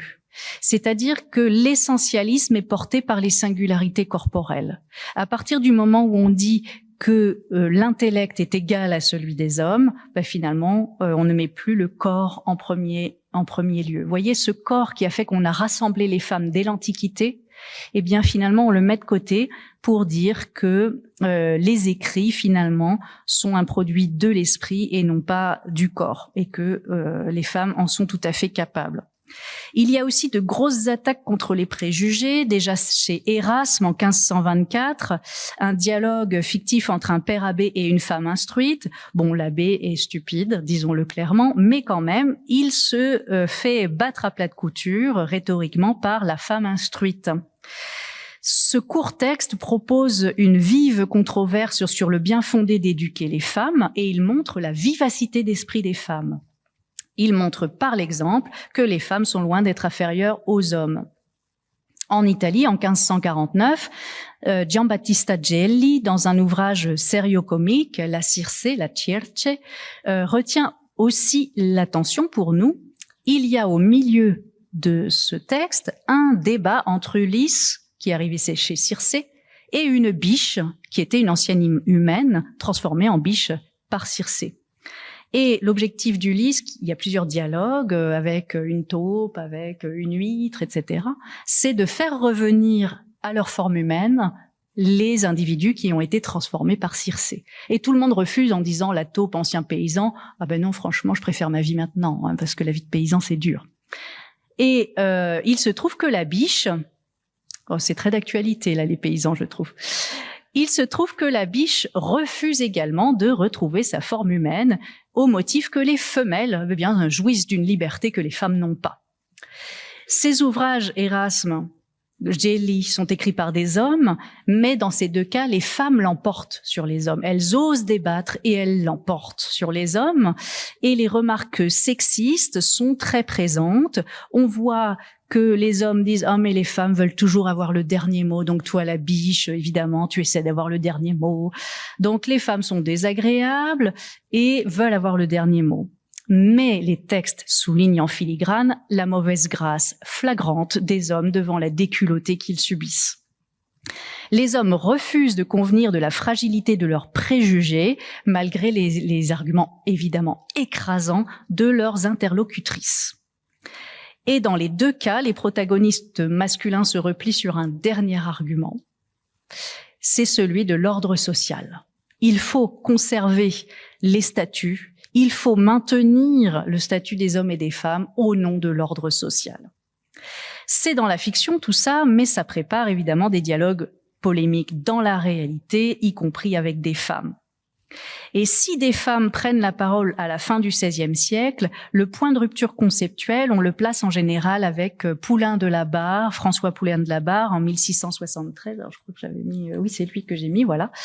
Il souligne que les préjugés à l'égard des femmes sont tenaces, partagés par tous les membres de la société, aussi bien les hommes que les femmes. Je le cite, « Si on les considère en l'état où ils, hommes et femmes, sont à présent, on observe qu'ils sont plus différents dans les fonctions civiles et qui dépendent de l'esprit que dans celles qui appartiennent au corps. Et si on en cherche la raison dans les discours ordinaires, on trouve que tout le monde, ceux qui ont de l'étude et ceux qui n'en ont point, et les femmes mêmes, s'accordent à dire qu'elles n'ont point de part aux sciences ni aux emplois parce qu'elles n'en sont pas capables, qu'elles ont moins d'esprit que les hommes et qu'elles leur doivent être inférieures en tout comme elles sont. » Donc vous voyez, qui dépendent de l'esprit. Donc les fonctions dans les fonctions civiles et qui dépendent de l'esprit, elles sont plus différentes dans les fonctions que dans le corps. Le corps n'est pas vraiment différent. Et de fait, François Poulain de la Barre, héritier de Descartes, il a été écouté Descartes, dit que dissocie l'esprit du corps et dit que de toute façon le corps n'est différent que dans le cas de la reproduction, dans les organes de reproduction. Donc il lutte en fait contre l'essentialisme, déjà, on pourrait le dire, contre le déterminisme corporel. Donc ça, c'est quand même très nouveau et très efficace, même si ça ne marche pas complètement. Mais en tout cas, il combat le préjugé aristotélicien que tota mulier in utero, la femme se résume à son utérus, en quelque sorte, l'utérus conduit la femme. Et en mettant en cause la pensée aristotélicienne, en disant qu'elle ne vaut pas grand-chose peut-être, en tout cas en la mettant en doute, il remet complètement en cause l'idée d'une nature des femmes fondée sur les humeurs, etc. Donc, il est difficile de faire bouger les lignes, oui, mais dès que les corps ne comptent plus autant pour définir l'esprit, les esprits sont similaires, il n'y a pas de différence à faire, donc la performance intellectuelle est la même. Et les arguments relatifs au corps sont de plus en plus contournés. Par exemple, chez Marguerite Buffet, ça je l'aime bien celui-là, 1668, dans ses nouvelles observations sur la langue française avec les éloges des plus illustres savantes, tant anciennes que modernes, elle retient l'idée que certains estiment que la taille du cerveau des hommes étant statistiquement plus grande, eh bien les femmes sont moins intelligentes. Et elle dit, mais c'est ridicule comme argument, les bœufs ont un cerveau beaucoup plus gros, ils devraient être plus intelligents que les hommes. Ne peut-on dire plutôt que le cerveau étant plus petit, les connexions se font plus vite? Bon. Donc effectivement, c'est très drôle, ça ne prétend pas, voilà, enfin c'est drôle. Donc il y a un feu roulant qui attaque par plusieurs côtés, vous voyez, afin de trouver le bon angle d'attaque, et ça finit par porter. Mais ces discours sont décrédibilisés. C'est-à-dire que la querelle des femmes est tombée dans l'oubli pendant longtemps, et il se trouve qu'on a dit oui, c'était des dialogues de plaisantins. Pas crédible. Donc on décrédibilise et ça ne cesse de se passer comme ça. Donc on a cherché aussi, deuxième façon de faire, retrouver les traces, préserver la mémoire. Donc des dictionnaires, Fortuné Briquet, je renvoie au site de la CIEFAR par exemple. Les noms des autrices sont répétés dans des manuels, dans des dictionnaires. Les chaînes de noms, recueils d'œuvres de femmes se constituent dès le XVIe siècle. On les encourage aussi à écrire dans des genres qui ne leur sont pas donnés en propre. Et il y a d'autres stratégies pour sauver les femmes de l'oubli, c'est valoriser leurs œuvres. Et c'est ce que fait Marie-Jeanne L'Héritier, qui s'attache à ancrer vraiment contre Boileau les œuvres de Scudéry et des Houlières dans l'histoire littéraire, avec le triomphe et l'apothéose des textes qui sont de l'ordre du blâme et de l'éloge, donc de l'éloge, ces textes qu'on utilise pour panthéoniser des auteurs ou des empereurs d'ailleurs, mais voilà. Donc, pour terminer, on en appelle aussi à une sororité, on voit ça chez Moderata Fonte, les femmes se retrouvent entre elles et enfin elles sont libres de discuter sans qu'on les empêche de parler ou qu'on les enquiquine. Enfin, on incite à écrire et à promouvoir l'impression des œuvres. Lucrezia Marinella a beaucoup utilisé son prestige, etc., pour faire imprimer des œuvres de femmes. Et on s'attache à souligner la valeur des textes et la valeur proprement littéraire des textes. En effet, on l'a vu, l'un des points qui invisibilise le plus ces autrices, c'est de considérer que leurs productions n'ont pas le génie littéraire requis. On décrédibilise à chaque fois. Donc la guerre des représentations est fondamentale et c'est donc pour ça qu'il y a de gros efforts là-dessus, avec l'héritier qui tente de mettre en avant les œuvres de ses amis en disant qu'elles sont formidables et qu'elles sont dignes de postérité. Et c'est pourquoi, en fait, on constitue des lignées d'autrices, on s'accroche aux plus anciennes d'entre elles pour montrer, voyez, ça remonte à tellement longtemps, voyez, elles étaient si fortes. Et donc, les autrices observent la perpétuation de leur enfermement dans une lecture sexuée. On observe d'abord que c'est une femme. Ensuite, on la lit comme ça. Il y a une lecture genrée et on suppose des différences essentielles à partir de la différence biologique dont on sait aujourd'hui d'ailleurs que bon, elle est très contestable. Donc, elle tente de se débattre avec ça et c'est pour ça que certaines autrices choisissent de ne pas se conformer aux attentes du lectorat, de ne pas se cantonner à l'écriture des genres qu'on leur attribue, de ne pas endosser une écriture et un style de femme. Elles refusent de penser la différence sexuelle comme discriminante et elles s'y opposent. Ces postures sont originales et relativement rares, mais elles existent et elles sont anciennes. Christine de Pisan, déjà, qui écrit un traité guerrier, enfin un traité militaire, on va dire. Madeleine de Scudéry, je vous en ai parlé un petit peu. Et en fait, je me demande si aujourd'hui, à l'époque de la déconstruction des canons, c'est peut-être le moment où ça va marcher finalement. Est-ce que c'est la méthode pour réussir à se débarrasser de tous ces clichés ? En effet, les canons, c'est garder ce qui est le meilleur, ce qui est digne de la postérité. Et ces canons, ils remontent à il y a très très longtemps. Est-ce que c'est une goutte d'eau dans la mer aujourd'hui, une étape sur un long chemin difficile ? En effet, vous l'avez vu, dès le XVIe siècle, on parle des puissants leviers d'invisibilisation et de dégradation qui mènent à l'invisibilisation. Dès le XVIe siècle, on donne des méthodes pour contrevenir à cette invisibilisation. Donc, cette lecture sexuée se prolonge mécaniquement, sans doute aujourd'hui aussi, mais j'espère vous avoir montré, et je termine là-dessus, que la question de la nature des femmes a eu un impact immense sur le statut d'auteur auquel peuvent prétendre les autrices. Selon que l'on estime que les femmes sont inférieures, égales ou supérieures aux hommes, on leur suppose une capacité ou une incapacité à écrire quelque chose qui mérite d'être transmis. Aujourd'hui encore, je pense qu'il y a énormément de personnes qui sont imprégnées par cette idée de l'inbecilitas sexus, qu'on le veuille ou non, et à nous de faire bouger les lignes. Merci à vous.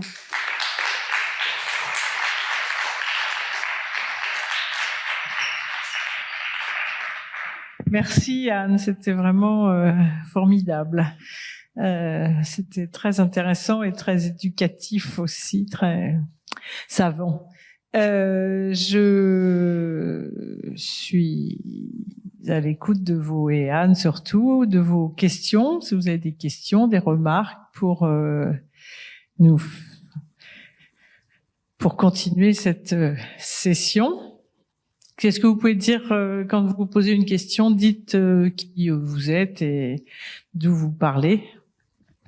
Rapidement. Oui, donc bonjour, Nicole, en création d'un cabinet de conseil. J'ai juste 3 points très rapides. Alors, le premier point, c'est le pape est un homme, à quand une femme papesse? C'est pas pour demain. Le deuxième point, c'est le point de vue des hommes de loi. Donc, par hasard, je lisais un article. Il est très court et heureusement. Alors, pour les hommes et les femmes de loi, grosse pute, pas une injure sexiste. L'expression grosse pute ne serait pas une injure sexiste. Ou plutôt, pour le tribunal de police de Paris, à la décision étonnante qui vient de relaxer un policier qui avait traité une pute, une femme qui portait plainte pour agression sexuelle, dans un message vocal qu'il lui avait laissé par erreur. La présidente du tribunal de police a considéré que le fait que pour le policier, dire à une femme agressée sexuellement grosse pute n'était pas une injure à caractère sexiste. Indiqué à l'AFP, l'avocat de la plaignante, maître Arié Halimi. Donc le dernier point, c'est au fond, de quoi se plaignent les femmes écrivaines? Elles sont mieux loties. Anne? Oh là là, je sais pas. Là, ça parle de soi-même, le texte, je crois. Malheureusement, encore une fois, la décrédibilisation de la parole de la femme, en plus d'une certaine façon, de ce qu'elle est, en fait, aussi. Bon, il y a encore du chemin à parcourir, effectivement, oui. Oui, oui. Et c'est vrai qu'une papesse, à part la papesse Jeanne, la fameuse, on la cherche encore et on espère qu'elle viendra. Oui, moi je vais donner la parole, mais je me pose finalement si une question globale, c'est quoi la stratégie? Parce que on connaît effectivement les listes de femmes, ne serait-ce que ce qui est toujours fait par la CIEFAR, c'est-à-dire les dictionnaires, etc., de femmes, peu importe dans quelle discipline. Si on fait pas ça, c'est un peu comme c'est un peu comme ce qu'on disait avec Evelyne pendant un temps. Il faut enlever le numéro 1 et le numéro 2 sur nos numéros de sécurité sociale pour éviter d'avoir de la discrimination avec 1 et 2. Enfin, ce qu'on dit beaucoup de féministes intéressés par le sexe biologique. Bon, oui, c'est vrai. Ça va uniformiser, mais sauf que ça va juste invisibiliser aussi encore plus peut-être. Et puis voilà, il y aura plus de statistiques, c'est compliqué quand même. Enfin, j'imagine que c'est ce que tu penses aussi, que c'est compliqué, mais oui, je pense qu'en fait, trouver une stratégie et pas. On peut pas répondre à cette question. Moi, je suis persuadée, c'est pour ça que je disais, c'est vraiment Philogine. Clément d'Alexandrie, lui, il veut que les femmes aient une place dans l'Église. Il n'était pas contre l'idée d'une papesse, lui, Clément d'Alexandrie. Enfin, peut-être que je surinterprète un peu, j'avoue, mais quand même, il disait que les femmes et les hommes avaient la même capacité intellectuelle, et donc qu'elles devaient avoir une place plus grande dans l'Église. Et pour ça, il regroupe, il fait une liste. Donc c'est Philogine, il promeut les femmes, mais le résultat, c'est aussi qu'on les particularise. C'est à double tranchant. Merci d'abord pour votre conférence qui m'a beaucoup intéressée. Marie-Claude Ripper, professeure de lettres. Vous n'avez pas abordé le point du pseudonyme choisi par certaines femmes pour justement être lues non pas en tant que femme, mais en tant qu'écrivain. Ça a été une stratégie possible pour certaines, puisque le fait d'être une femme faisait que la lecture de leur œuvre était tout de suite parasitée par le fait que l'autrice était une femme. Tout à fait. Je pense que c'est quand même un petit peu plus tard, c'est-à-dire que chez les Grecs, non. Il n'y a pas de pseudonyme, enfin que l'on sache. Enfin, ce sont déjà des pseudonymes en fait. Comme Platon, c'est pas son nom, mais ça veut dire le large parce il était un lutteur, il était très fort à la lutte gréco-romaine. Il avait remporté les Jeux Olympiques à plusieurs reprises. Mais bref, donc effectivement, il y a cette problématique-là, me semble-t-il, n'est pas visible. En tout cas dans les sources, peut-être dans la réalité, mais ça on ne le saura jamais. Mais dans les sources, on ne voit pas cette stratégie-là chez les Grecs. On ne voit pas cette stratégie-là de façon massive autant que ça l'a été au XIXe siècle, me semble-t-il. On ne la voit pas autant dans l'époque moderne, XVIe, XVIIe, XVIIIe. Bien sûr, il y a quand même Madeleine et Georges de Scudéry. Enfin voilà, il y a ces choses-là. Mais il me semble que c'est quand même beaucoup plus fréquent au XIXe siècle. C'est une stratégie difficile parce que ça les invisibilise aussi, même si ça les rend publics pendant un moment. Et il y a aussi, alors je voulais dire un truc, je suis en train de l'oublier. Oui, il y avait plus peut-être l'anonymat en fait à une époque aussi. On choisissait peut-être plus l'anonymat que le pseudonyme masculin. Je pense dans les périodes que j'ai étudiées. Mais c'est pas pour ça qu'il n'y a pas de pseudonyme effectivement masculin, même un peu avant. Et c'est une stratégie qui permet de se faire publier. Merci. Oui, bonjour, je suis Anne Popper. Alors moi, je suis spécialiste de littérature médiévale et de Christine de Pisan. Donc, merci Anne d'avoir mentionné Christine de Pisan. Je voulais juste dire que avant Poulain de la Barre, elle aussi, elle avait vraiment construit un monument pour réhabiliter la mémoire des femmes et qui est le livre de la Cité des Dames. Elle n'a pas seulement développé les idées de la querelle des femmes, elle a aussi construit ce livre où il y a un effort pour vraiment arracher à l'oubli toutes les femmes du passé dans les divers domaines. Et je voulais dire deux choses aussi très rapidement à propos de ce que vous avez dit à propos des choses que l'on pouvait faire pour lutter contre l'invisibilisation, pour les stratégies. Et je pense que vous avez mis le doigt sur deux points qui sont importants pour nous, les littéraires en tout cas. D'abord, l'histoire du canon littéraire. Ça, on peut faire bouger les lignes quand même. On peut faire entrer dans nos programmes d'enseignement, les auteurs, on le fait de plus en plus et je pense que ça va finir par donner quelque chose. Christine de Pisan n'apparaît même pas dans La Gare des Michards. Eh bien, dans les histoires littéraires plus récentes, on la voit apparaître et il en est de même, je pense, pour vos autrices du XVIe siècle. Et puis l'autre chose, c'est l'idée de mettre l'accent sur la valeur littéraire. Et c'est quelque chose qui m'est apparu très important. Là, je viens d'éditer La Cité des Dames de Christine de Pisan. Il faut pas seulement le mentionner comme important dans l'histoire des idées. Il faut aussi souligner le fait que c'est un texte littéraire important et très bien écrit. Et là, je pense qu'il faut aussi dire quelque chose, que les femmes n'ont pas seulement écrit de la poésie, mais elles peuvent aussi écrire des grands livres dans d'autres domaines, dans toutes sortes de domaines. Enfin, je sais pas si vous avez... Si, merci, effectivement. Bah oui, Christine de Pisan, j'ai évidemment, comme mes corpus sont un peu plus récents, j'en ai juste effleuré le nom. Mais oui, c'est l'une des premières à dire que finalement, il y a plus de différence entre, encore une fois, je vais parler des paysans, plus de différence entre presque un paysan et une femme de la haute et bonne société que au niveau intellectuel et de l'éducation, plutôt qu'entre un homme et une femme. Enfin, c'est vrai que c'est remarquable ce qu'elle écrit sur ces choses-là. Enfin, c'est un ovni. C'est ça qui est incroyable. Et en effet, la question du canon, on est en train de jouer dessus et il y a un grand mouvement. Et après, il y a le backlash avec l'idée qu'on est woke et que qu'il faut quand même remettre à l'honneur les grands hommes. Donc, effectivement, là, ça va falloir tenir et persister là-dedans et rendre les textes accessibles. Donc, notamment les rééditions, je l'avais vu passer. Oui, c'est important, ça, de faire ce travail d'édition, de mise à disposition presque gratuite ou pas trop chère, en tout cas en poche, etc. Et puis l'idée de la valeur littéraire, ça c'est une chose que j'aimerais bien réhabiliter en effet dans les études sur les femmes, parce que c'est quelque chose qu'on remet en question dans les études en littérature actuellement, en disant que finalement les textes, c'est des textes, un peu, on peut aplatir un petit peu les choses, tout en gardant quand même derrière l'idée que Victor Hugo c'est du grand style, c'est une grande œuvre.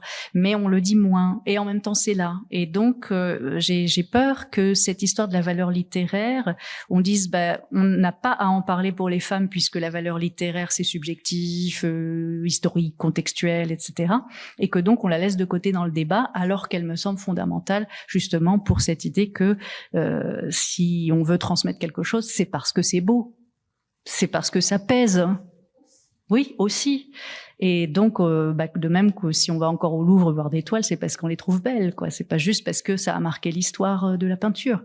Donc, que ça nous touche. Et effectivement, alors là, pour le coup, c'est comme je suis référente égalité à Poitiers, comme Joël l'a dit, moi j'envoie des poèmes de femmes régulièrement pour dire comme c'est beau, quoi. Et c'est vrai, j'ai des retours, ça c'est vachement beau, quoi. Et c'est vrai. Donc je trouve que cette question de la valeur littéraire, elle est fondamentale. On a plaisir à les lire, ces femmes. C'est pas juste pour exhumer des trucs poussiéreux, loin de là. Enfin voilà. Bon, merci. Oui, merci. Je voudrais vraiment vous dire toute mon admiration, Anne de Brosse, pour ce que vous avez réalisé là aussi en contractant les sources des auteurs antiques et modernes, très intéressant tout ce parallélisme. Moi, je suis intéressée, je vais faire vite parce que je suis à la fois chercheuse sur le genre et j'écris en tant qu'auteur sur le masculin féminin, des nouvelles. Ce que j'avais envie de dire, de nous rappeler Marie de Gournay, Campagne de Montagne, c'est aussi l'autrice ou l'auteur, comme vous voudrez, de l'égalité, l'égalité, parce qu'on cite toujours Poulain-Labarre, mais du coup, elle apparaît derrière Et Geneviève Guilpin, qui est philosophe, l'a rappelé dans un ouvrage sur les femmes célibataires.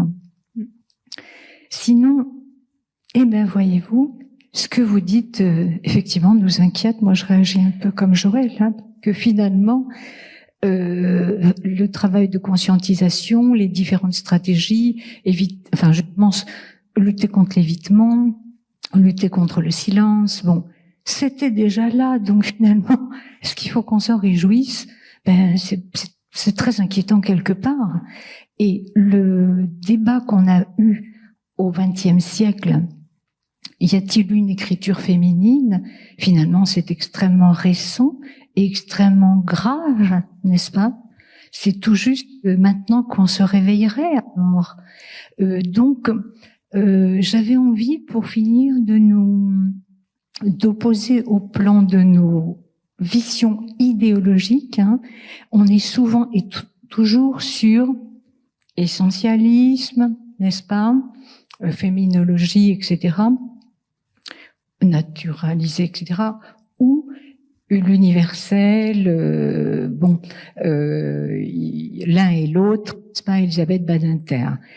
Peut-être qu'on peut, au niveau idéologique, en termes de stratégie, peut-être appuyer la vision dite néo-universaliste, qui est la troisième voie de l'historienne John Scott. Vous savez bien qu'elle a écrit La parité à propos de la... Bon, alors là, faudrait dire du conflit entre les féministes sur la parité. Elle a écrit La parité et la différence des sexes. Moi, j'utilise beaucoup, j'ai utilisé dans mes formations, etc., John Scott, c'est-à-dire le néo-universalisme. Cette idéologie qui consiste dans une troisième voie, donc à dire, c'est pas l'un, c'est pas ou la nature, et il y a deux sexes, ou bien il y en a qu'un. Hein. C'est nuancer quand même les choses. Les femmes sont le sexe quand même de la gestation, pour simplifier. Hein.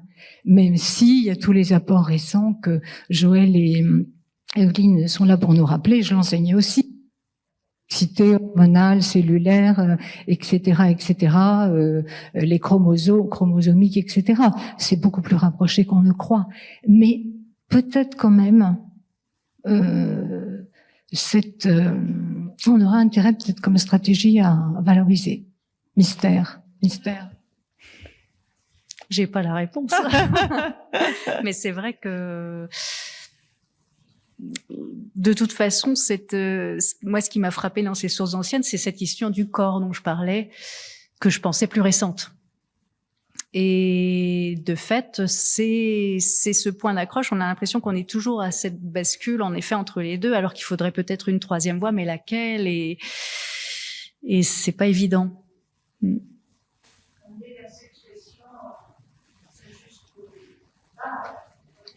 Comme dans le marxisme, c'est ce que l'œil voit d'abord qui a déterminé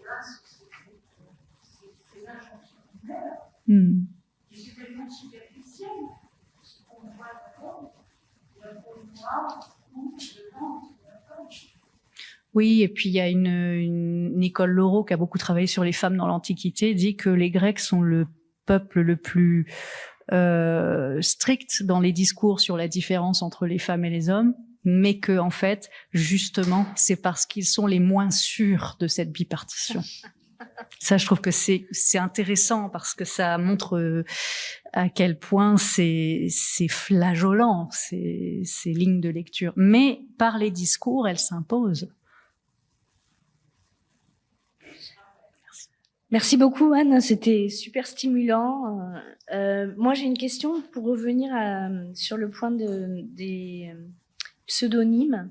Dans la querelle anglaise, tu as des textes qui sont écrits sous des noms d'autrices, notamment celui de Jane Anger, il y en a d'autres.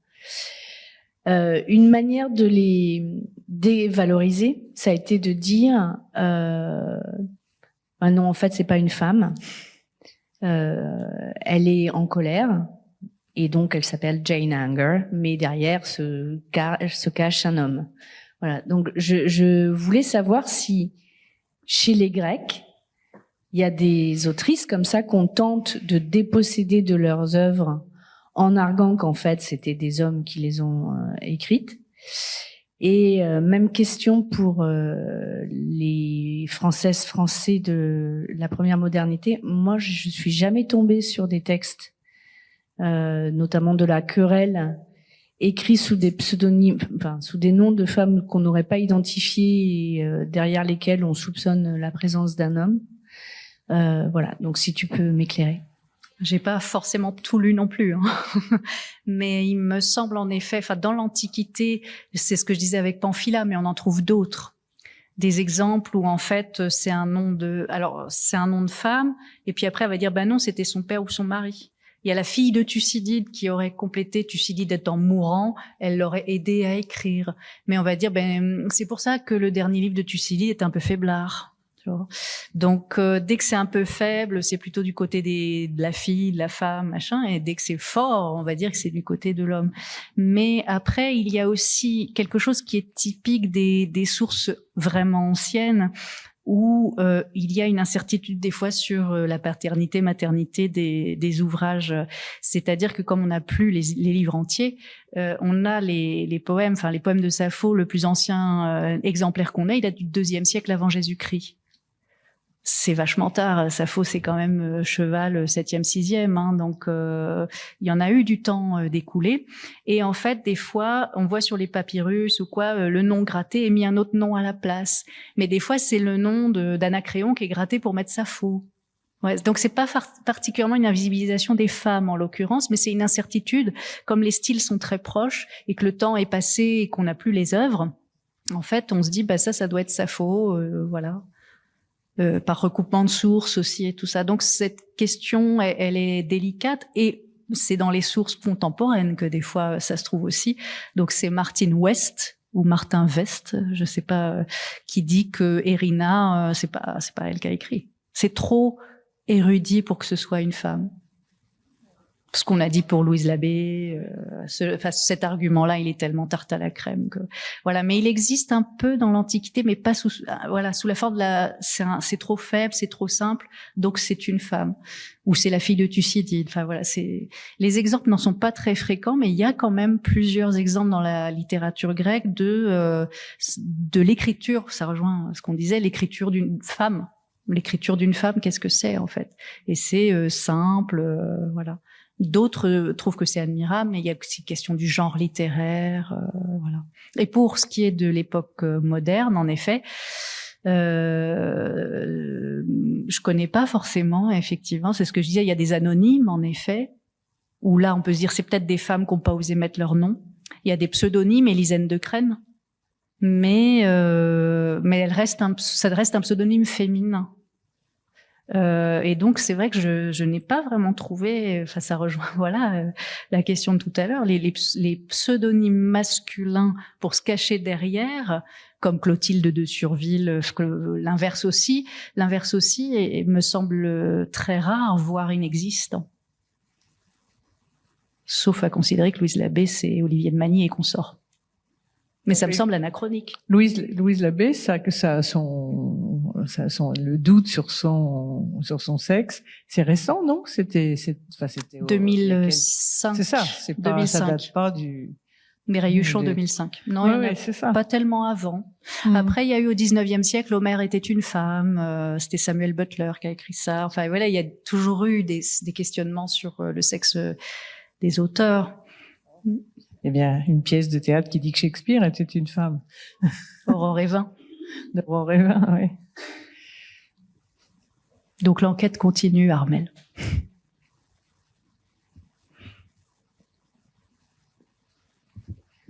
Merci. Bon, moi je suis pas du tout littéraire, je suis scientifique. Et en fait, ce que je voulais juste intervenir, c'est dire, bon d'abord j'ai été très intéressée par votre exposé, c'est que dans notre monde, dès qu'une femme, elle a fait un truc, et très peu de temps après, c'est comme si elle ne l'avait jamais fait. Mais vraiment, c'est moderne, quoi. Enfin, moderne, pas au sens auquel vous l'entendez, mais c'est contemporain, voilà. Non, mais c'est incroyable. On dit, ah, mais c'est la première femme qui fait ça. Comment ça? Non, mais moi, j'ai fait ça il y a 5 ans. Mais c'est très vite. Et je pense que c'est vraiment un problème de société dans laquelle on vit, qui est machiste, misogyne, enfin, etc. Enfin, franchement, les femmes n'existent pas, quoi. On ne sait pas ce qu'il faut faire pour qu'elles existent. Bah, à la fois, elles existent, c'est ce qu'on disait quand on les regroupe. Quand on les sauf regroupe. que c'est une... Oui, voilà. mais... Oui, oui. Voilà. Et d'un autre côté, ça va très vite. Mais regardez, c'est ce que je vous disais, Boileau qui Merci. enterre le roman avant même que Scudéry soit morte, à la limite, ou juste après, histoire que vraiment de les condamner à l'oubli. Et ça, c'est vraiment sexiste et misogyne, c'est sûr, c'est pas autre chose. C'est aussi un différent esthétique, oui, sans doute. Mais enfin bon, ça va au-delà de ça, c'est clairement misogyne. Donc il y a vraiment ces processus de décrédibilisation tout de suite et on enterre avant que ce soit mort pour le faire mourir plus vite. Non. Ah oui, ça vient tout seul en plus, mais je pense que c'est Boileau a fait exprès. Mais je pense qu'en effet, du fait qu'il y a quand même cette malveillance aussi. Enfin, je veux dire, il y a cet entraînement, à mon avis, global. C'est-à-dire que comme de toute façon, les femmes, c'est pas intéressant, on va même pas prendre la peine d'enterrer Scudéry. Pourquoi Boileau prend la peine d'enterrer Scudéry? C'est parce qu'elle est forte. Parce que tout le monde la lit. Mais effectivement, elle a franchi ce pas. Alors que si l'œuvre est récupérée par quelqu'un d'autre ou quoi que ce soit, si le pas de la célébrité, de la gloire n'est pas franchi, ça disparaît effectivement tout de suite sans même qu'on prenne la peine de le faire disparaître. Il n'y a pas besoin. C'est vrai, et ça c'est... Mais comme il dit lui-même, Boileau, dans ce que tu nous as dit, c'est quand même formidable. Il a même pas le courage, enfin il le fait une fois qu'elle est morte, pour être soi-disant gentil avec elle, mais je veux dire c'est encore pire, quoi. C'est ça. C'est vraiment c'est de la lâcheté méchante portée à son paroxysme d'une certaine façon, hein, parce qu'il lui il a survécu, quoi. Oui. Et il a dû tellement en baver qu'elle soit si célèbre que maintenant il se venge. Bon. Mais il ne l'a pas enterré quand même. Hein. Il n'a pas réussi, heureusement. Non, à l'enterrer sur sa postérité, non, heureusement. Ben, si non, personne ne veut reprendre, si. Ah, justement, vous êtes à votre bout.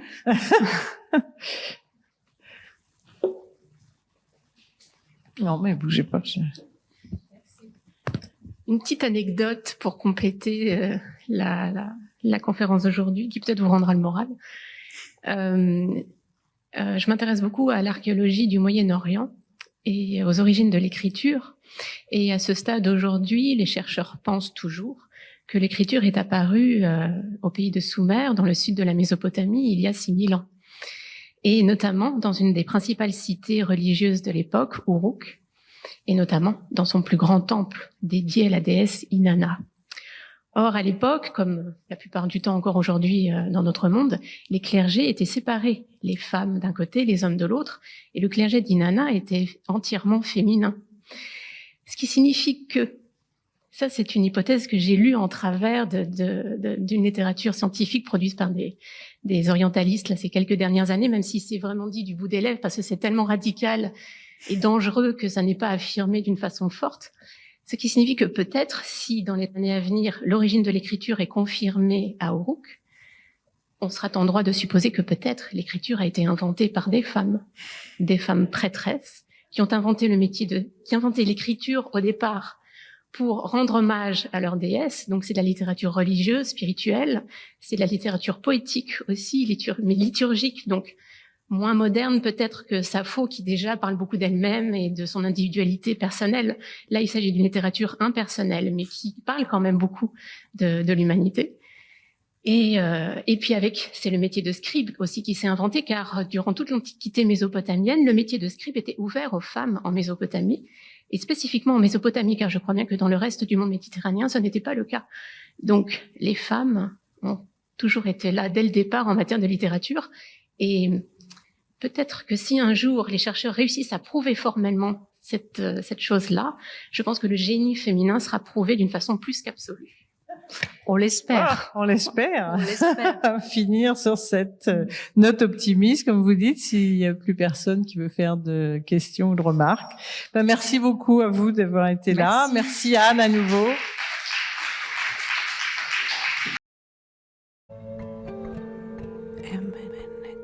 τουλάχιστον. Εγώ δε. Εγώ δε. Κείνο το της έρατε. Κείνο το της έρατε. Κείνο το της